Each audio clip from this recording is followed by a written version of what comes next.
ഒന്ന് പരസ്പരം കൈകളൊക്കെ കൊടുത്തിട്ടൊന്ന് എല്ലാവരും സ്വാഗതം ചെയ്തേ.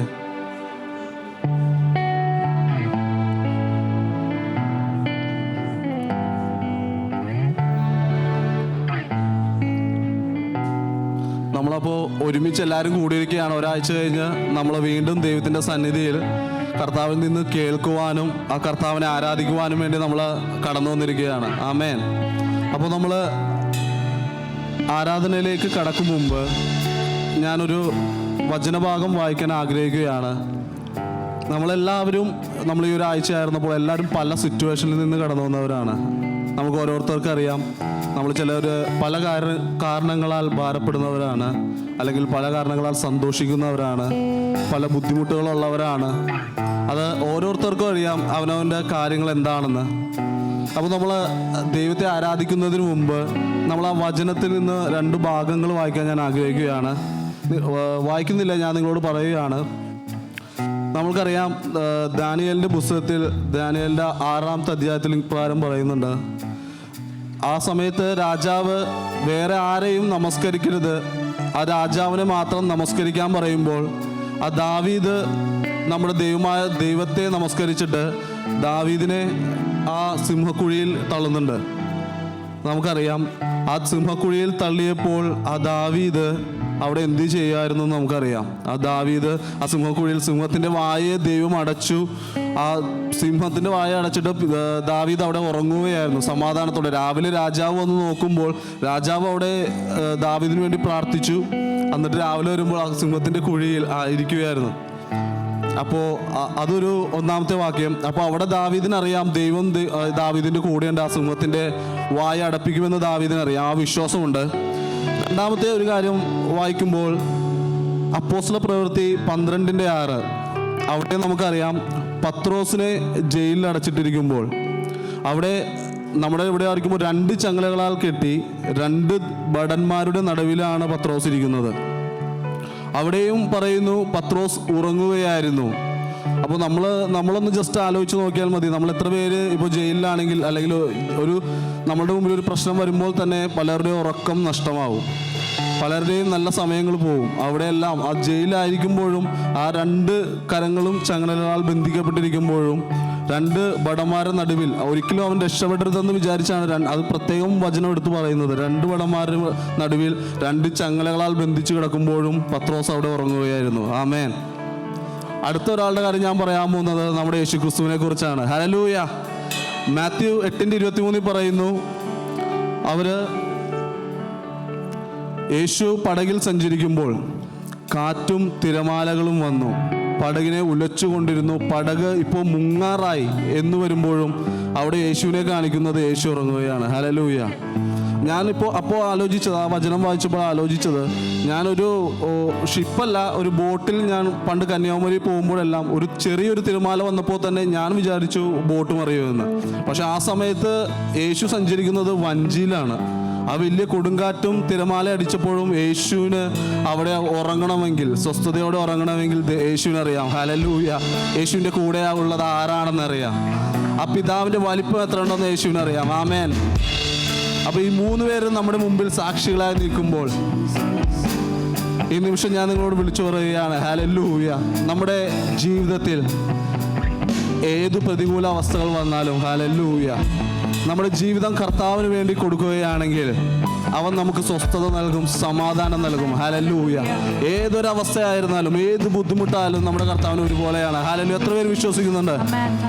ഏത് സിംഹക്കുഴിയിലാണെങ്കിലും, ആ പെരുവെള്ളത്തിൻ്റെ നടുവിലാണെങ്കിലും, ഞാൻ കടഭാരത്തിലായിക്കോട്ടെ, അല്ലെങ്കിൽ ഞാൻ എന്ത് കാര്യത്തിലാണ് ഞാൻ വിഷമിക്കുന്നതെങ്കിലും, അവിടെ നമ്മൾ പറയുന്നത് ആദ്യം അവൻ്റെ രാജ്യവും നീതിയും അന്വേഷിപ്പിൻ. ഹല്ലേലൂയ. അവനെല്ലാം നമ്മുടെ പുറകെ കൊണ്ടുവരും. ആമേൻ. എത്ര പേര് വിശ്വസിക്കുന്നുണ്ട്? ആ വിശ്വസിക്കുന്നവരൊന്ന് എണീറ്റ് നിന്ന് ഹല്ലേലൂയ നമുക്ക് തക്ക മഹത്വം കൊടുക്കാം ദൈവത്തിന്. ഹല്ലേലൂയ. നമ്മൾ ആരാധിക്കുന്ന ദൈവം ആരാണെന്ന് അറിഞ്ഞുകൊണ്ട് ഹല്ലേലൂയ നമുക്ക് ആ ദൈവത്തെ ആരാധിക്കാം.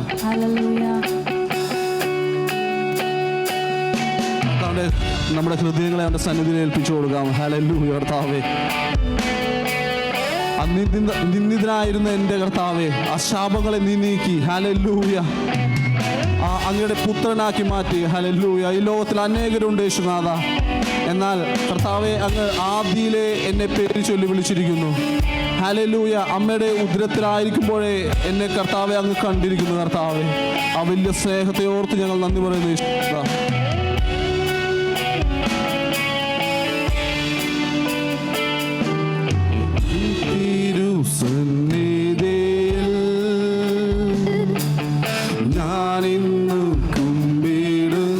നമുക്ക് ദൈവത്തോട് പറയാം, നിൻ പേരു സന്നിധിയിൽ. എത്ര പേര് പറയും ആ ഹൃദയത്തിൽ നിന്ന്?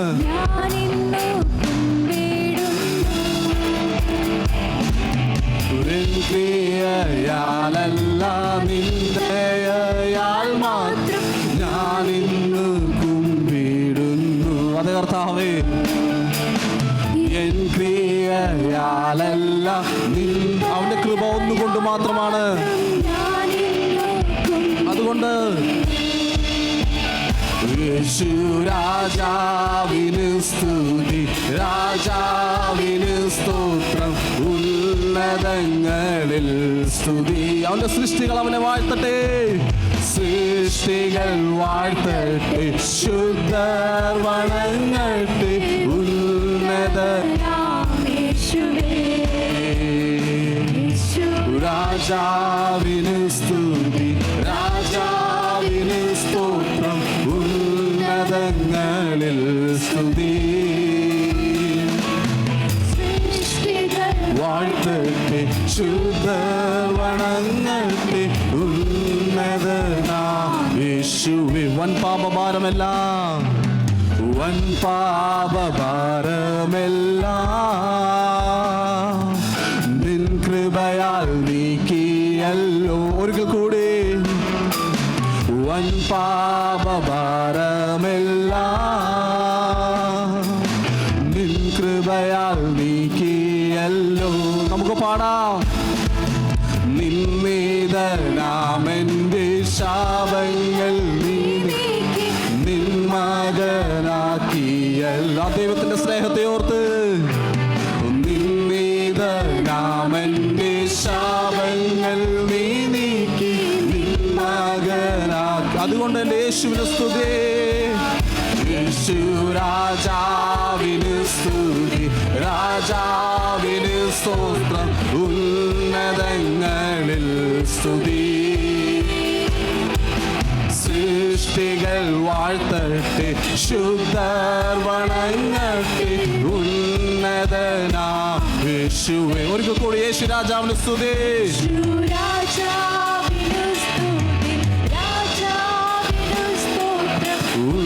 ഉന്നതങ്ങളിൽ സ്തുതി. സൃഷ്ടികൾ വാഴ്ത്തട്ടെ, ശുദ്ധർ വണങ്ങട്ടെ, ഉന്നതനാം യേശുവേ. എൻ്റെ പാപങ്ങളെ, വൻ പാപഭാരമെല്ലാം നിൻ കൃപയാൽ നീക്കിയല്ലോ. വൻ പാപഭാരമെല്ലാം നിൻ കൃപയാൽ നീക്കിയല്ലോ. നിന്നീതനാമെന്റെ ശാപങ്ങൾ നീ നീക്കി നിൻ മകനാക്കി. ആമേൻ, ഹല്ലേലൂയ. ഇപ്പോൾ നമ്മൾ ദൈവത്തിന്റെ മക്കളാണ്. നിന്നീതനാമെന്റെ ശാപങ്ങൾ നീ നീക്കി നിൻ മകനാക്കിയല്ലോ. അതുകൊണ്ട് എൻ്റെ യേശു രാജാവിന് സ്തുതി,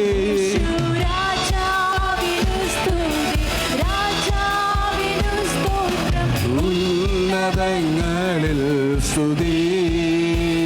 സൃഷ്ടികൾ വാഴ്ത്തട്ടെ, വാഴ്ത്തട്ടെ, ശുദ്ധർ വണങ്ങട്ടെ, ഉന്നതനാം യേശുവേ. സൃഷ്ടികൾ വാഴ്ത്തട്ടെ, സൃഷ്ടികൾ വാഴ്ത്തട്ടെ, ശുദ്ധർ വണങ്ങട്ടെ, ഉന്നതനാം യേശു. സൃഷ്ടികൾ വാഴ്ത്തട്ടെ, സൃഷ്ടികൾ വാഴ്ത്തട്ടെ, ശുദ്ധർ വണങ്ങട്ടെ, ഉന്നതനാം യേശുവേ. ഉന്നതരേ ആരാധ്യരേ, പരിശുദ്ധനേ ആരാധന, ഉന്നതനേ ആരാധ്യനേ, പരിശുദ്ധനേ ആരാധന, ഉന്നതനേശുവിനാരാധന, ഉന്നതനേശുവിനാ ഉന്നതനേ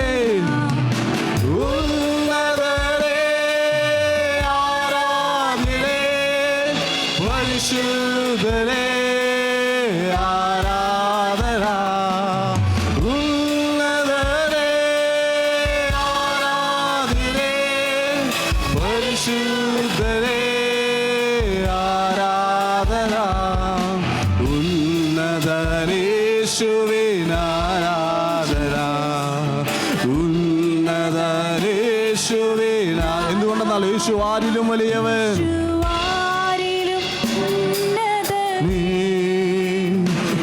യേശുവാരിലും പരിശുദ്ധനേ, യേശുവാരിലും ഉന്നതനേ, യേശുവാരിലും പരിശുദ്ധനേ, നിന്നിൽ ഞാനുളവായല്ലോ. അധൈര്യത്തോടെ പറയാ, നിന്നിൽ ഞാനുളവായല്ലോ. അതുകൊണ്ട് ഉന്നതനേ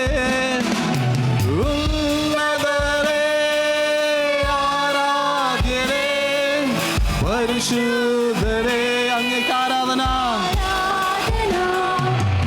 ഉന്നതനേ ആരാധ്യനേ, പരിശുദ്ധനേ ആരാധന, ഉന്നതനേശുവിനാരാധന, ഉന്നതനേശുവിനാരാധന. യേശുവാരിലും പരിശുദ്ധനേ, യേശുവാരിലും പരിശുദ്ധനേ, യേശുവാരിലും ഉന്നതനേ, യേശുവാരിലും പരിശുദ്ധനേ, യേശുവാരിലും ഉന്നതനേ,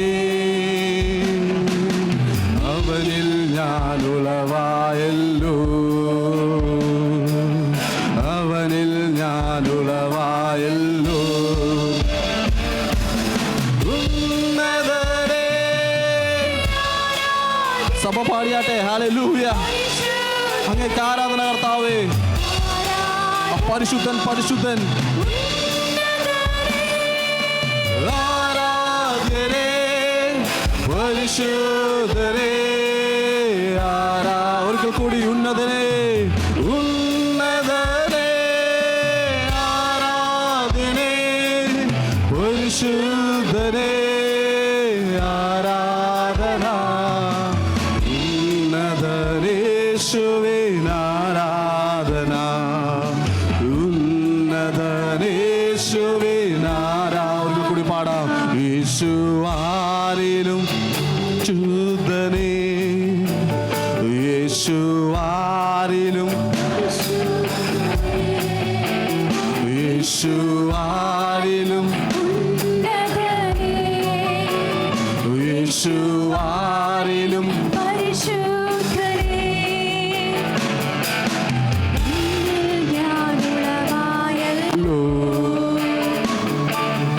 അവനിൽ ഞാനുളവായല്ലോ, അവനിൽ ഞാനുളവായല്ലോ. അതുകൊണ്ട് യേശു രാജാവിന് സ്തുതി, രാജാവിന് സ്തോത്രം, ഉന്നതങ്ങളിൽ സ്തുതി. നമ്മുടെ അത്യുന്നതനായ ദൈവത്തിന് സ്തുതി.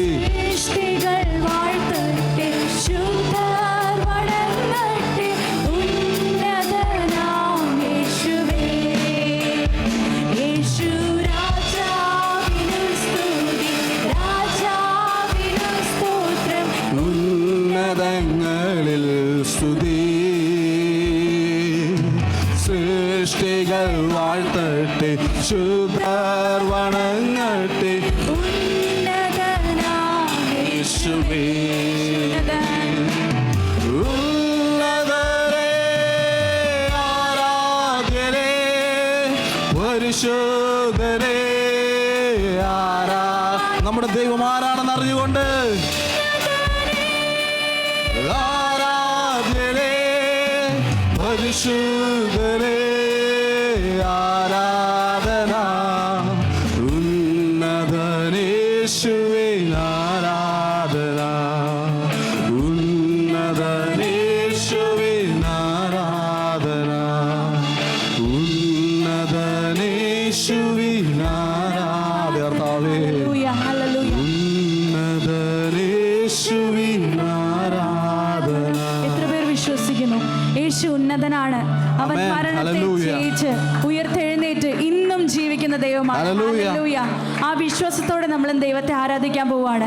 ഹല്ലേലൂയ. അവനിൽ നിന്ന് നമ്മൾ ഉളവായത് കൊണ്ട്, ഹല്ലേലൂയ, അത്രയും അധികം അവൻ നമ്മെ സ്നേഹിച്ചത് കൊണ്ട്, ഹല്ലേലൂയ, അവൻ നമ്മെ അവൻ്റെ സത്യത്തിൽ വഴി നടത്തി നമ്മളെ ഓരോ ദിവസവും പഠിപ്പിക്കുന്നത് കൊണ്ട് നമുക്ക് വിശ്വസിക്കാം. യേശുവേ, ഞങ്ങൾ അങ്ങയുടെ സന്നിധിയിലായിരിക്കുന്നു കർത്താവേ.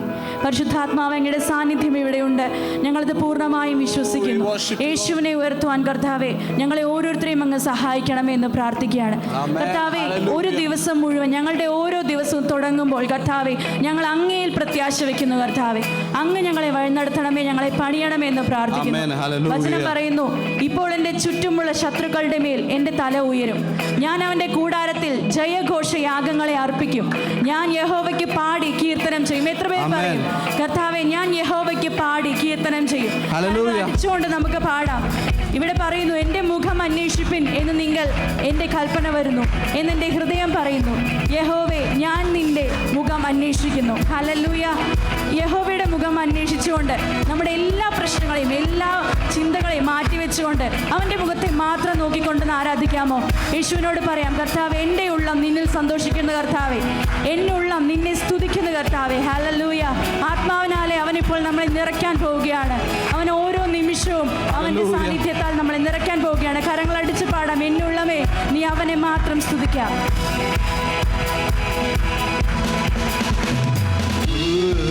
സ്തുതിക്കാം നീ പരനെ നന്മകൾക്ക് സ്തുതിക്കാം സ്തുതിക്കാം എന്നന്തരംഗമേ അനുദിനവും നന്ദിയോടെ പാടിപ്പൂ. എന്നുള്ളമേ സ്തുതിക്കാം, എന്നുള്ളമേ സ്തുതിക്കാം നീ പരനെ നന്മകൾക്ക് സ്തുതിക്കാം സ്തുതിക്കാം എന്നന്തരംഗമേ അനുദിനവും നന്ദിയോടെ പാടി സ്തുതിക്കാം.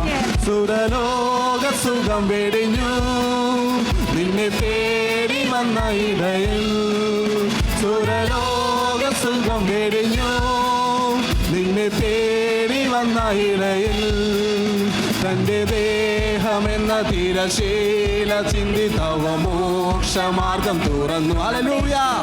തൻ്റെ ദേഹമെന്ന തിരശീല ചിന്തി തവ മോക്ഷമാർഗം തുറന്നു. എന്നുള്ളമേ സ്തുതിക്കാം നീ പരനെ തന്മകൾക്ക് സ്തുതിക്കാം സ്തുതിക്കാം എന്നന്തരംഗമേ അനുദിനവും നന്ദിയോടെ പാടിപ്പുകഴ്ത്താം. എന്നന്തരംഗമേ അനുദിനവും നന്ദിയോടെ പാടിപ്പുകഴ്ത്താം. പാപരോഗത്താൽ നീ വലഞ്ഞു, തെല്ലുമാശയില്ലാതലഞ്ഞു.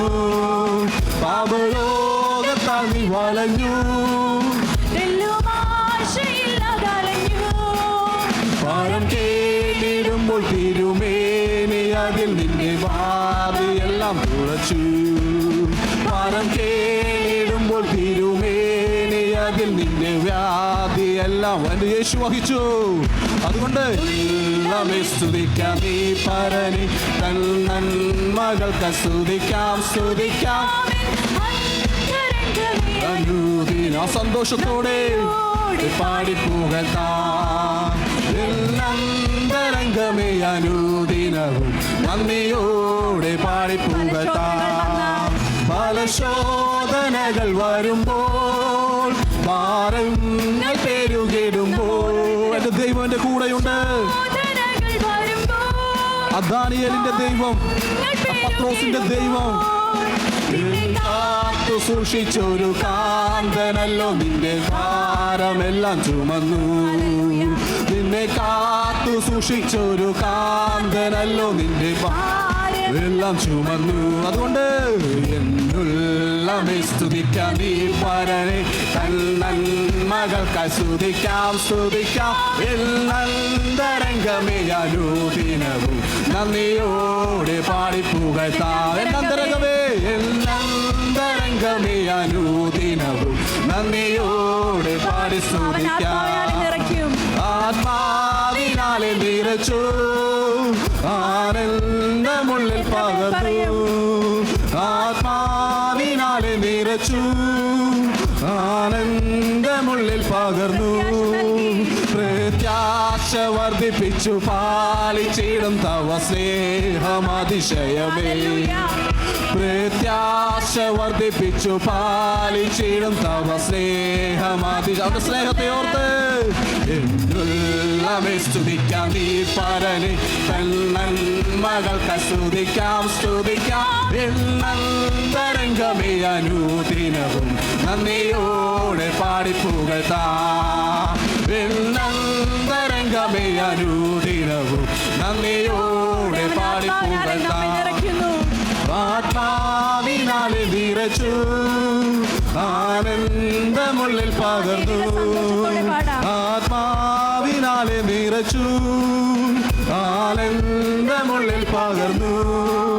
പ്രത്യാശ വർദ്ധിപ്പിച്ചു പാലിച്ചിടും തവ സ്നേഹമതിശയം. വീണ്ടും വരുവാന്ന് നമ്മളോട് പറഞ്ഞ ദൈവം, വീണ്ടും നമ്മളെ കൂട്ടിച്ചേർക്കുവാൻ വരുന്ന നമ്മുടെ ദൈവം, പ്രത്യാശ വർദ്ധിപ്പിച്ച് നമ്മളെ പോറ്റുന്ന ദൈവം.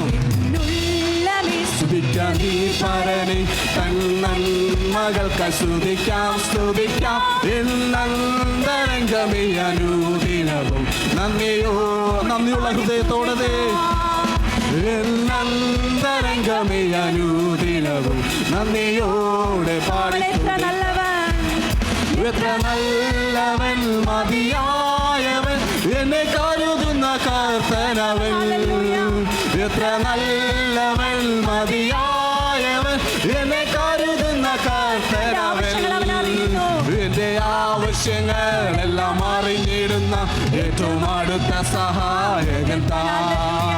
എന്റെ ആവശ്യങ്ങളെല്ലാം അറിഞ്ഞിടുന്ന ഏറ്റവും അടുത്ത സഹായകൻ താൻ. ദൈവകൃപയിൽ ഞാൻ ആശ്രയിച്ച് അവൻ വഴികളെ ഞാൻ അറിഞ്ഞ് അനുഗമിച്ചിടും അവനുടെ ചുവടുകളെ. അനുഗമിച്ചിടും അവനുടെ ചുവടുകളെ. ദൈവകൃപയിൽ ഞാൻ ആശ്രയിച്ച് ഇഹലോകമോ തരികിൽ ഒരു സുഖവും മനഃശാന്തിയതും. ഇഹലോകമോ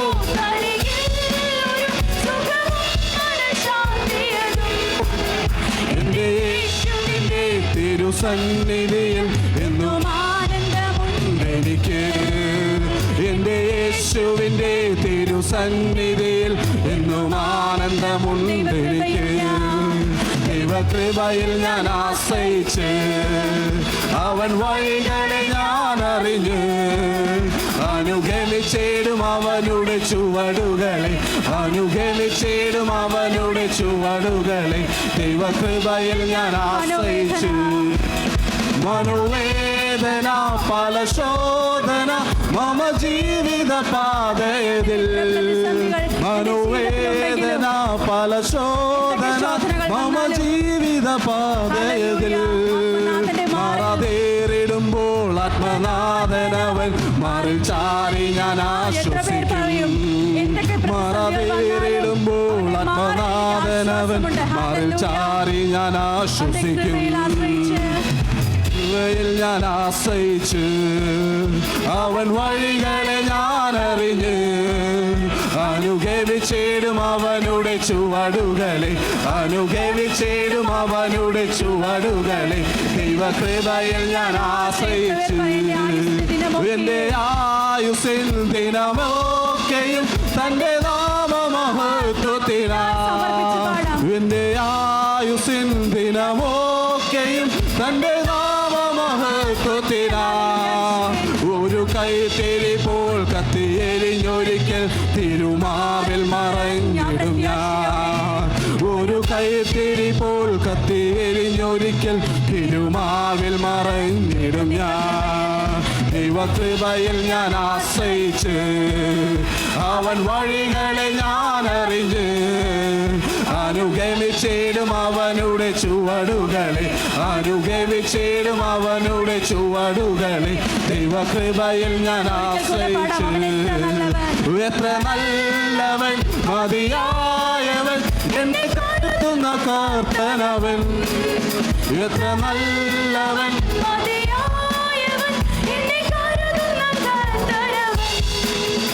എന്റെ ആവശ്യങ്ങളെല്ലാം അറിഞ്ഞിടുന്ന ഏറ്റവും അടുത്ത സഹായകൻ താൻ.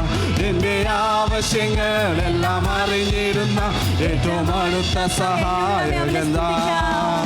എന്നുള്ളമേ സ്തുതിക്കാം നീ പരനെ, തന്മകൾക്ക് സ്തുതിക്കാം സ്തുതിക്കാം.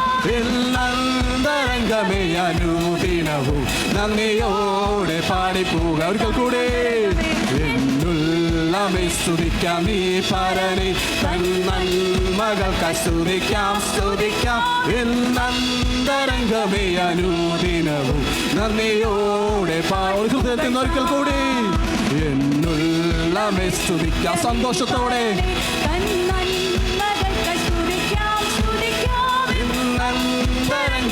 അനുദിനവും നന്ദിയോടെ പാടിപ്പോ. നമ്മുടെ ദൈവം ആരാണെന്ന് അറിഞ്ഞുകൊണ്ട് എന്നുള്ളമേ എന്നെ താങ്ങാൻ, എൻ്റെ ജീവിതയാത്രയിൽ എന്നെ താങ്ങാൻ എൻ്റെ ദൈവം മതിയായ ദൈവമാണ്.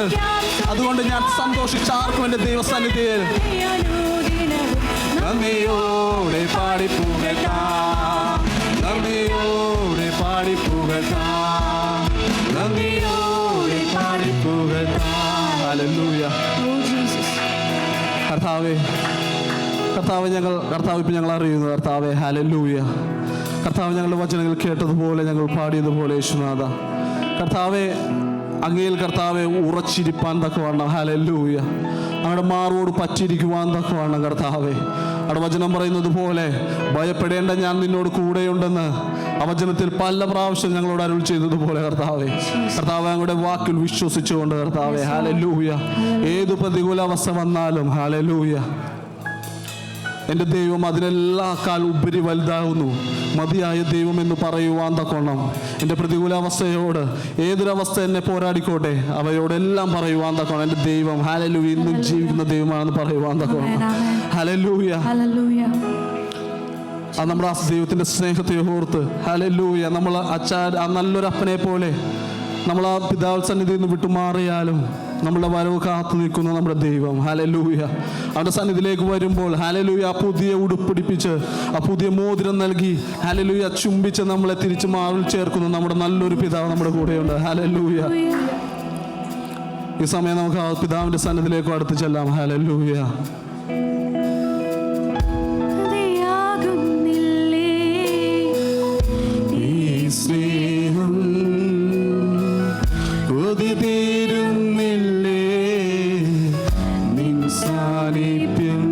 ഒരുമിച്ച് പാടാം. മതിയാകുന്നില്ലേ ഈ സ്നേഹം, കൊതി തീരുന്നില്ല അവന്റെ സാമീപ്യം, നിൻ സാമീപ്യം പിരിയാനാകരുതേ, പിരിയാനാകരുതേ ഈ ബന്ധം മാറാനാകരുതേ, മാർവിൽ നിന്നും പിരിയാനാകരുതേ, പിരിയാനാകരുതേ ഈ ബന്ധം. നമ്മുടെ അപ്പനോട് പറയാം, മാറാനാകരുതേ മാർവിൽ നിന്നും പിരിയില്ലിനിയും മരണം വരെയും ഉറപ്പോടെ മാറില്ലിനിയും മരണം വരെയും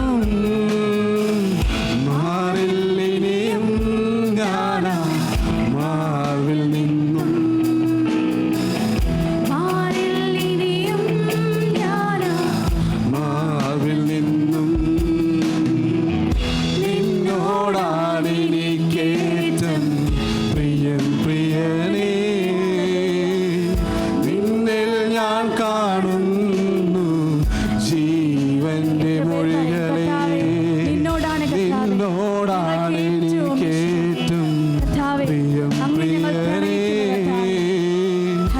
നിന്നിൽ ഞാൻ കാണുന്നു ജീവന്റെ മൊഴികളെ, നിന്നെ വിട്ടെങ്ങു ഞാനിനി പോകും പ്രിയനേ,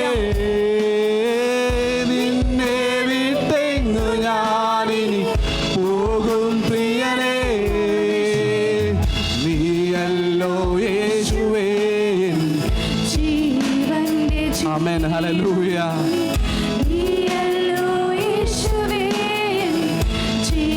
അതുകൊണ്ട് മതിയാകുന്നില്ലേ ഈ സ്നേഹം നമ്മുടെ അപ്പനോട് മാറുന്നില്ലേ. നമ്മുടെ മധ്യയുള്ള നമ്മുടെ കർത്താവിനോട് പറയാ, അത് കർത്താവേ, അത് ഞങ്ങളെ സ്നേഹിക്കുന്ന സ്നേഹത്തെ ഓർത്ത് ഞങ്ങൾ വീണ്ടും അങ്ങയുടെ സന്നിധിയിലേക്ക് കടന്നു വരുന്നു. അപ്പാ, ഞങ്ങളെ ചേർത്ത് മാർവോട് അണക്കണമേ എന്ന് പ്രാർത്ഥിക്കുന്നു കർത്താവേ.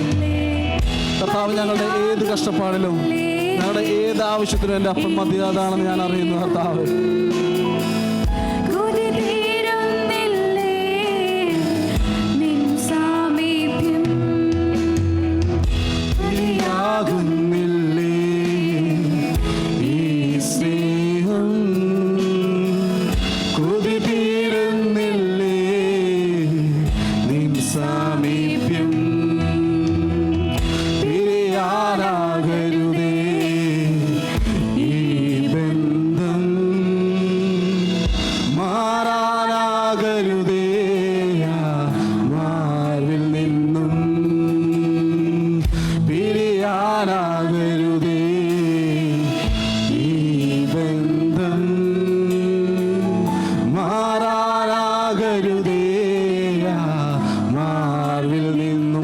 കർത്താവിനോട് പറയാ, പിരിയിലിനിയും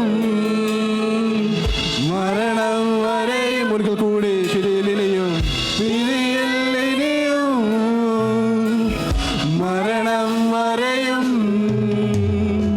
മാറില്ലിനിയും ഞാനാ മാറിൽ നിന്നും മാറില്ലിനിയും ഞാനാ മാറിൽ നിന്നും. ഹല്ലേലൂയ.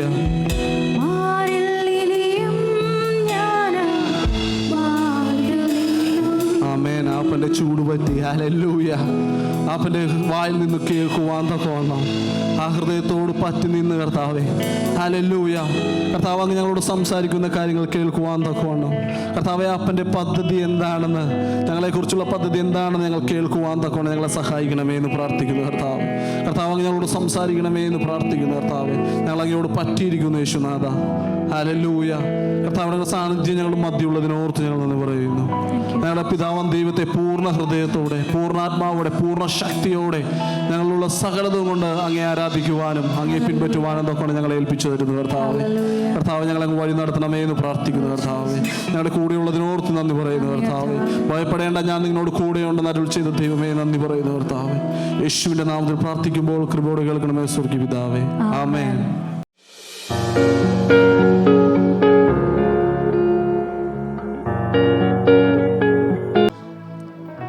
ഹല്ലേലൂയ. നമ്മുടെ കണ്ണടക്കാൻ പ്രാർത്ഥിക്കാം. പിതാവ്, ഞങ്ങൾ ഒരുമിച്ച് അങ്ങയുടെ മുമ്പിലേക്ക് കടന്നു വരികയാണ്. ഞങ്ങളുടെ മുമ്പിൽ തിരുമേശയായിട്ടുണ്ട്. അത് ഞങ്ങൾക്ക് ന്യായവിധിയിലേക്കല്ല, ജീവങ്കിൽ നിന്ന് ജീവങ്കിലേക്കുള്ള ഒരു യാത്രയായി തീരുവാൻ ഇന്ന് പകൽക്കാലം ഞങ്ങളുടെ ഹൃദയങ്ങളെ പരിശോധിക്കുവാൻ ഞങ്ങൾ അങ്ങയുടെ മുമ്പിലേക്ക് കടന്നു വരികയാണ്. ഞങ്ങൾ ഓരോ നിമിഷവും ഓരോ ദിവസവും ഞങ്ങൾ പരിശോധിക്കേണ്ട ആവശ്യമുണ്ടെങ്കിലും ഇന്ന് പകൽക്കാലം കൂടി വന്ന നിലക്ക് ഞങ്ങൾ ഒരുമിച്ച് ഇന്ന് അല്പസമയം അങ്ങയുടെ വചനത്തിൽ നിന്ന് ഞങ്ങൾ പരിശോധിച്ച് കർത്താവ്, ഞങ്ങളുടെ ഹൃദയത്തിൽ മാനസാന്തരപ്പെടാൻ എവിടെയെങ്കിലും ഉണ്ടെങ്കിൽ മാനസാന്തരപ്പെട്ട് ഞങ്ങൾ ജീവങ്കിലേക്ക് വളരുവാനുള്ള കർത്താവ്, ആ അങ്ങയുടെ കർത്താവ് രക്തത്തിൽ നിന്നും കർത്താവ് അങ്ങയുടെ മാംസത്തിൽ നിന്നും ഭക്ഷിക്കുമ്പോൾ കർത്താവ്, ഞങ്ങളത് ഒരുമിച്ച് ജീവങ്കിലേക്ക് വളരുകയും ഞങ്ങളുടെ കർത്താവിനെ എതിരേൽക്കുവാൻ കർത്താവെ പ്രത്യാശയുടെ കാത്തിരിപ്പാൻ തക്കമാണ് ഇന്ന് പകൽക്കാലം അങ്ങടിയാക്കാൻ പോകുന്ന കൃപക്കായി നന്ദി പറയുന്നു, ഏൽപ്പിക്കുന്നു യേശുവിന്റെ നാമത്തിൽ തന്നെ. ആമേൻ, ആമേൻ. നമുക്കൊരു കുറിവാക്യം വായിക്കാം. 1 തെസ്സലോനിക്ക ലേഖനം 4-ാം അധ്യായം, 1 തെസ്സലോനിക്ക ലേഖനം 4-ാം അധ്യായം, അതിന് 9-10 വാക്യങ്ങൾ. 1 തെസ്സലോനിക്ക ലേഖനം 4-ാം അധ്യായം 9-10. സഹോദരപ്രീതിയെക്കുറിച്ച് നിങ്ങൾക്ക് എഴുതുവാൻ ആവശ്യമില്ല. അന്യോന്യം സ്നേഹിക്കുവാൻ നിങ്ങൾ ദൈവത്താൽ ഉപദേശം പ്രാപിച്ചതല്ലാതെ. 10-ാം വാക്യം പറയുന്നു, മക്കെദോന്യയിൽ എങ്ങുമുള്ള സഹോദരന്മാരോടൊക്കെയും അങ്ങനെ ആചരിച്ചും പോരുന്നുവല്ലോ. എന്നാൽ സഹോദരന്മാരെ, അതിൽ നിങ്ങൾ അധികമായി വർദ്ധിച്ച് വരണമെന്ന് വചനം കൽപ്പിക്കുകയാണ് നമ്മോട്. തെസ്സലോനിക്ക ലേഖനം ഇന്ന് പ്രത്യേക എനിക്ക് സന്തോഷം എന്ന് പറഞ്ഞാൽ, പാസ്റ്റർ പറഞ്ഞു രാവിലെ, അലക്സാണ്ടർ രാവിലെ പ്രബോധിപ്പിച്ചത് ഉറക്കത്തിൽ നിന്ന് എഴുന്നേൽക്കുവാൻ. ഇന്ന് പ്രിയ ദൈവദാസന്മാർ കുഞ്ഞുങ്ങളൊക്കെ പറഞ്ഞതും അത് തന്നെയാണ്. എത്ര വലിയ ആകുലങ്ങളും പ്രതികൂലങ്ങളും വന്നാലും അതിന് നടുവിൽ കിടന്ന് ഉറങ്ങാൻ കഴിയുമെങ്കിൽ അതിനേക്കാൾ മഹത്വം വേറെ ഒന്നുമില്ല. ഹല്ലേലൂയ. അപ്പോൾ ഇവിടെ ഞാനിന്ന് ലാസ്റ്റ് പാടിയ പാട്ടോട് തന്നെയാണ് ഇതും ബന്ധിക്കപ്പെട്ട് കിടക്കുന്നത്. അത് എത്ര സ്നേഹം, അതുകൊണ്ട് കേൾക്കുമ്പോൾ അറിയാതെ അകത്ത് നമ്മുടെ കണ്ണുകൾ നിറഞ്ഞു പോകുകയാണ്. ഓക്കെ, സഹോദരപ്രീതിയെക്കുറിച്ച് നിങ്ങൾക്ക് എഴുതുവാൻ ആവശ്യമില്ല. അന്യോന്യം സ്നേഹിക്കുവാൻ നിങ്ങൾ ദൈവത്താൽ ഉപദേശം പ്രാപിച്ചതല്ലാതെ മക്കെദോന്യയിൽ എങ്ങുമുള്ള സഹോദരന്മാരോടൊക്കെയും അങ്ങനെ ആചരിച്ചും പോരുന്നുവല്ലോ. എന്നാൽ സഹോദരന്മാരെ, അതിൽ നിങ്ങൾ അധികമായി വർദ്ധിച്ചു വരണം. ഈ തെസ്സലോനിക്ക ലേഖനം പഠിക്കുമ്പോൾ ഈ 4-ാം അധ്യായം മാത്രം ഞാൻ നിൽക്കാം. 4-ാം അധ്യായം അതിൻ്റെ 1 വാക്യം മുതൽ പഠിക്കുമ്പോൾ നമ്മൾ ക്രിസ്ത്യാനിക്ക് ഒരു 2 കാലുകൾ ഉള്ളതുപോലെ നമുക്ക് കാണും. നമുക്ക് പഠിക്കാൻ വേണ്ടി മാത്രം, ചിന്തിക്കാൻ വേണ്ടി മാത്രം പറയുകയാണ്. 2 കാലുകളുള്ള പോലെ 1-ാം വാക്യം മുതൽ താഴേക്ക് 8-ാം വാക്യം വരെ പഠിക്കുമ്പോൾ നമുക്കൊരു വിശുദ്ധിയുടെ കാലിനെ കുറിച്ചാണ് പഠിപ്പിക്കുന്നുണ്ട്. ഒരു വിശ്വാസി, ഒരു ക്രിസ്ത്യാനി, അവൻ എന്തിൽ വളരണമെന്ന് അവിടെ എഴുതി വെച്ചിരിക്കുക. എന്തുമാകട്ടെ, നമ്മുടെ ചിന്താ വിഷയം അതല്ലല്ലോ. അവിടെ കാണാൻ കഴിയും, നിങ്ങൾ നിങ്ങളുടെ പാത്രങ്ങളെ, ശരീരങ്ങളെ നേടിയെടുക്കണം എന്നൊക്കെ പറഞ്ഞ് വിശുദ്ധിയെക്കുറിച്ച് ദൈവം നമ്മെ 7-ാം വാക്യം പറയുന്നു, ദൈവം നമ്മെ അശുദ്ധിക്കല്ല വിശുദ്ധീകരണത്തിന് അത്രയും വിളിച്ചെന്നൊക്കെ പറഞ്ഞ് ഒരു ക്രിസ്ത്യാനിയുടെ ഒരു കാലിനെ കുറിച്ച് പഠിപ്പിച്ച ശേഷം അടുത്ത സ്റ്റെപ്പ് എടുത്ത് വെക്കുന്നത് മറ്റൊന്നിനെ കുറിച്ചുമല്ല, സ്നേഹത്തിൽ അന്യോന്യം വളരണമെന്നുള്ളതിനെ കുറിച്ചാണ്. ഹല്ലേലൂയ. ഒരു വിശ്വാസി, ഒരു വീണ്ടും ജനിക്കപ്പെട്ടവൻ, ആത്മാവിനെ പ്രാപിച്ചവൻ, ആത്മാവിനാൽ നയിക്കപ്പെടുന്നവൻ ഓരോ കാൽ വെക്കുന്നത്, ഒരു കാൽ വെച്ചാൽ, ഇടത്തെ കാൽ വെച്ചാൽ അത് വിശുദ്ധിക്ക് വേണ്ടി കാംക്ഷിച്ചുകൊണ്ടായിരിക്കണം. അടുത്ത കാൽ വെക്കുമ്പോൾ അത് സ്നേഹത്തിൽ നിറയാൻ വേണ്ടി മാത്രമായിരിക്കണം. അടുത്ത കാൽ വെക്കുമ്പോൾ ആ വിശുദ്ധിയിൽ നിന്ന് വിശുദ്ധിയിലേക്ക് വേണ്ടിയായിരിക്കണം. വീണ്ടും കാൽ വെക്കുമ്പോൾ അവൻ സ്നേഹത്തിൽ നിന്ന് ആ അഗാപ്പെ സ്നേഹത്തിലേക്ക് നിറയാൻ വേണ്ടിയായിരിക്കണം. പറഞ്ഞ് മനസ്സിലാവുന്നുണ്ടോ? എന്നിട്ട് പറയുക, സഹോദരപ്രീതിയെക്കുറിച്ച് ആ വാക്യം നല്ല വാക്യമാ. ഫിലദൽഫിയ എന്ന ഗ്രീക്ക് വാക്കാണ് അതിനെക്കുറിച്ച് കൊടുത്തിരിക്കുന്നത്. ആ സഹോദരപ്രീതിയെക്കുറിച്ച് നിങ്ങൾക്ക് എഴുതുവാൻ ആവശ്യമില്ല. അതിന് ആ സ്ഥിതിക്ക് ഈ തെസ്സലോനിക്ക സഭ എന്ന് പറയുന്നത് സ്നേഹത്തിൽ നിറഞ്ഞവരായിരുന്നു. ഈ തെസ്സലോനിക്ക സഭ അതൊരു ക്യാപിറ്റൽ സിറ്റി പോലെയാണ് അവരുടെ. ഈ മെക്കദോനിയ സഭയെക്കുറിച്ച് താഴെ 10-ാം വാക്യത്തിൽ പറയുന്നുണ്ടെങ്കിലും മെക്കദോനിയ പോലെയുള്ള സഭകളുടെയൊക്കെ ക്യാപിറ്റൽ സിറ്റിയായ തെസ്സലോനിക്ക സഭ അവർ എന്നും സ്നേഹത്തിൽ നിറഞ്ഞവരായിരുന്നുവെന്നും അവർ അനേകർക്ക് മാതൃകയായിരുന്നെന്നും അവിടെ എടുത്തു പറയുക. അവിടെ സഹോദരപ്രീതിയെക്കുറിച്ച് നിങ്ങൾക്ക് എഴുതുവാൻ ആവശ്യമില്ല. അന്യോന്യം സ്നേഹിക്കുവാൻ നിങ്ങൾ ദൈവത്താൽ ഉപദേശം പ്രാപിച്ചതല്ലാതെ. ഈ തെസ്സലോനിക്ക സഭക്കാർ ഉപദേശം പ്രാപിച്ചിരിക്കുക. എവിടെന്നാ? ദൈവത്താൽ ഉപദേശം പ്രാപിച്ചിരിക്കുകയാണ്. പഴയ നിയമം പഠിക്കുമ്പോൾ നമുക്ക് ലേവ്യ പുസ്തകം 19-ന്റെ 18-ാം വാക്യം പഠിക്കുമ്പോൾ പഴയ നിയമത്തിൽ സഹോദരനെ സ്നേഹിക്കുക എന്ന വാക്യം കാണാൻ കഴിയും. നിങ്ങളുടെ ശരീരത്തെ പോലൊക്കെ തന്നെ സഹോദരങ്ങളെ സ്നേഹിക്കുക എന്ന് പറയുമ്പോൾ പുതിയ നിയമത്തിലേക്ക് വരുമ്പോൾ ആഴങ്ങൾ കയറി വരികയാണ്. ആഴങ്ങൾ വർദ്ധിച്ചു വരികയാണ്. പുതിയ നിയമത്തിലേക്ക് വരുമ്പോൾ ശത്രുക്കളെ സ്നേഹിക്കുവാൻ നമ്മുടെ കർത്താവ് പഠിപ്പിക്കുക. പഴയ നിയമത്തിൽ കൂട്ടുകാരെ സ്നേഹിക്കാൻ എന്ന് പറഞ്ഞ് മാക്സിമം ഒതുക്കി നിർത്തുമ്പോൾ തൻ്റെ ശരീരത്തെ പോലെ തന്നെ, ഞാൻ എൻ്റെ ശരീരത്തെ സ്നേഹിക്കുന്നത് പോലെ തന്നെ എൻ്റെ കൂട്ടുകാരെ സ്നേഹിക്കാൻ പറയുമ്പോൾ തന്നെ പുതിയ നിയമത്തിലേക്ക് വന്നപ്പോൾ ദൈവം കർത്താവ് നമ്മോട് പറയുക, നീ ശത്രുക്കളെ സ്നേഹിക്കാൻ പഠിക്കുക. അവിടുന്ന് ഗ്രേഡ് കൂടി വരികയാണ് നമ്മുടേത്. എന്നാൽ കർത്താവിൻ്റെ ഉപദേശം പഠിക്കാൻ പോകുമ്പോൾ നമുക്ക് കാണാൻ കഴിയുന്നത് യോഹന്നാന്റെ സുവിശേഷ ഭാഗം 13-ാം അധ്യായം അതിൻ്റെ 34-ാം വാക്യത്തിലേക്ക് കടന്നു വരുമ്പോൾ അവിടെ ഗ്രേഡ് പിന്നെയും കൂടുകയാണ്. കാരണം മറ്റൊന്നുമല്ല, ദൈവം നമ്മെ വിളിച്ചത് അവൻ്റെ മക്കളായി തീരാൻ വേണ്ടിയാണ്. സ്വർഗീയ സിംഹാസനത്തിലേക്ക്, പിതാവിൻ്റെ ഭവനത്തിൽ അവനോടുകൂടെ ഇരുന്ന് നിത്യമായി വാഴുവാൻ, ഭരിക്കുവാൻ വിളിച്ചിരിക്കുക. പഴയ ഭക്തന്മാരെ എല്ലാം വിളിക്കുമ്പോൾ മോശ ദൈവഗൃഹത്തിലൊക്കെയും വിശ്വസദാസൻ, അബ്രഹാം വിശ്വസദാസൻ, എല്ലാ ദാസന്മാരെന്ന് പറയുമ്പോൾ എബ്രായരും 12-ാം അധ്യായം ഒടുക്കത്തിലേക്ക് വരുമ്പോൾ, അല്ലെങ്കിൽ 11-ന്റെ ഒടുക്കത്തിലേക്ക് വരുമ്പോൾ കാണാൻ കഴിയുന്നു നമുക്ക് വേണ്ടി ഏറ്റവും ശ്രേഷ്ഠമായ ദൈവം മുന്നൊരുക്കിയിരിക്കുകയാണ്. ഹല്ലേലൂയ. ആ ശ്രേഷ്ഠമാതിനൊത്തവണ്ണം അവൻ്റെ മക്കളാകുവാൻ 1 യോഹന്നാന്റെ ലേഖനം സുവിശേഷ ഭാഗം 1-ാം അധ്യായം 12-ാം വാക്യം പറയുന്നു, അവനെ കൈക്കൊണ്ട് അവരുടെ നാമത്തിൽ വിശ്വസിക്കുന്ന ഏവർക്കും ദൈവമക്കളായി തീരുവാൻ ഏറ്റവും ശ്രേഷ്ഠമായ പദവിയിലേക്ക്, ആ പദവിയിലേക്ക് ദൈവം നമ്മെ വിളിച്ചിരിക്കുകയാണ്. ദൈവത്തോട് നിത്യമായി അവൻ്റെ കുഞ്ഞുങ്ങളായി അപ്പനും മകനും എന്ന നിലയിൽ ആ സ്നേഹം പങ്കുവെച്ച് ജീവിക്കാൻ വേണ്ടി വിളിച്ചിരിക്കുക. അപ്പോൾ പഴയ നിയമം മുതൽ ലേവ്യ പുസ്തകം 19:18 പറഞ്ഞു, നീ നിന്റെ കൂട്ടുകാരനെ സ്നേഹിക്കുക, നിന്റെ ശരീരത്തെ സ്നേഹിക്കുന്ന പോലെ തന്നെ കൂട്ടുകാരെ സ്നേഹിക്കുക. അത് പുതിയ നിയമത്തിനും ആ വാക്ക് നിരന്തരമായി കാണാൻ കഴിയും. എന്നാൽ യേശുവിൻ്റെ ഉപദേശത്തിലേക്ക് കടന്നു വരുമ്പോൾ അല്പം കൂടി ഗ്രേഡ് കൂടുകയാണ്. കൂട്ടുകാരനെ മാത്രമല്ല, ശത്രുക്കളായവനെയും കൂടി സ്നേഹിക്കുവാൻ എന്ന് വേദപുസ്തകം നമ്മെ പഠിപ്പിക്കുകയാണ്. എന്നാൽ ആഴങ്ങളിലേക്ക് ഇറങ്ങി വീണ്ടും വരുമ്പോൾ യേശുവിൻ്റെ ഉപദേശം മാത്രമല്ല, യേശുവിൻ്റെ ജീവിതവും വേറൊന്നാണ്. ഇതിൻ്റെ ഏറ്റവും ഉയരങ്ങളിലേക്ക് യേശു പോകുകയാണ്. നമുക്ക് കാണാൻ കഴിയും. അതിൻ്റെ നമ്മൾ ഈ പുതിയ നിയമത്തിൽ വായിക്കുമ്പോൾ മത്തായി 5:44 പറയുമ്പോൾ ശത്രുക്കളെ സ്നേഹിക്കുക എന്ന് പറഞ്ഞു വരുമ്പോൾ, നമുക്ക് യോഹന്നാൻ 13-ാം അധ്യായം 34-ാം വാക്യം വരുമ്പോൾ അവിടെ ഇങ്ങനെ എഴുതി വെച്ചിരിക്കുന്നത്, നിങ്ങൾ തമ്മിൽ സ്നേഹിക്കണമെന്ന് പുതിയൊരു കൽപ്പന ഞാൻ നിങ്ങൾക്ക് തരുന്നു. ഈ തെസ്സലോനിക്കയർക്ക് പറഞ്ഞതുപോലെ നിങ്ങൾക്ക് എഴുതുവാൻ ആവശ്യമില്ല, അന്യോന്യം സ്നേഹിക്കുവാൻ നിങ്ങൾ ദൈവത്താൽ ഉപദേശം പ്രാപിച്ചവരാണ്. അപ്പൊ കർത്താവിനാൽ ഉപദേശം പ്രാപിച്ചിരിക്കുക. എന്താണ് നമ്മൾ കർത്താവിന് പ്രാപിച്ച ഉപദേശം? അവിടെ പഴയ നിയമത്തിൽ പറയുന്നു, ശരീരത്തെ പോലെ തന്നെ കൂട്ടുകാരനെ സ്നേഹിക്കുക. പുതിയ നിയമത്തിലേക്ക് വന്നപ്പോൾ ശത്രുവിനെ പോലും സ്നേഹിക്കാൻ പറയുന്നു. എന്നാൽ യേശുവിൻ്റെ ഉപദേശം എന്താണ്? നമുക്ക് യോഹന്നാൻ 13:34 വായിക്കുമ്പോൾ അവിടെ ഇങ്ങനെ പറയുന്നു, ഞാൻ നിങ്ങളെ സ്നേഹിച്ചതുപോലെ. അവിടെ ശരീരത്തെ സ്നേഹിക്കുന്ന പോലെ സ്നേഹിക്കാനല്ല പറഞ്ഞിരിക്കുന്നത്, ഒരു ശത്രുവിനെ സ്നേഹിക്കുന്ന പോലെ സ്നേഹിക്കാൻ മാത്രമല്ല, അതിനേക്കാൾ ഗ്രേഡ് കൂടുകയാ. എങ്ങനെയാ? ഞാൻ നിങ്ങളെ സ്നേഹിച്ചതുപോലെ നിങ്ങൾ തമ്മിൽ സ്നേഹിക്കണമെന്നുള്ളതാവുന്നു എൻ്റെ കൽപ്പന.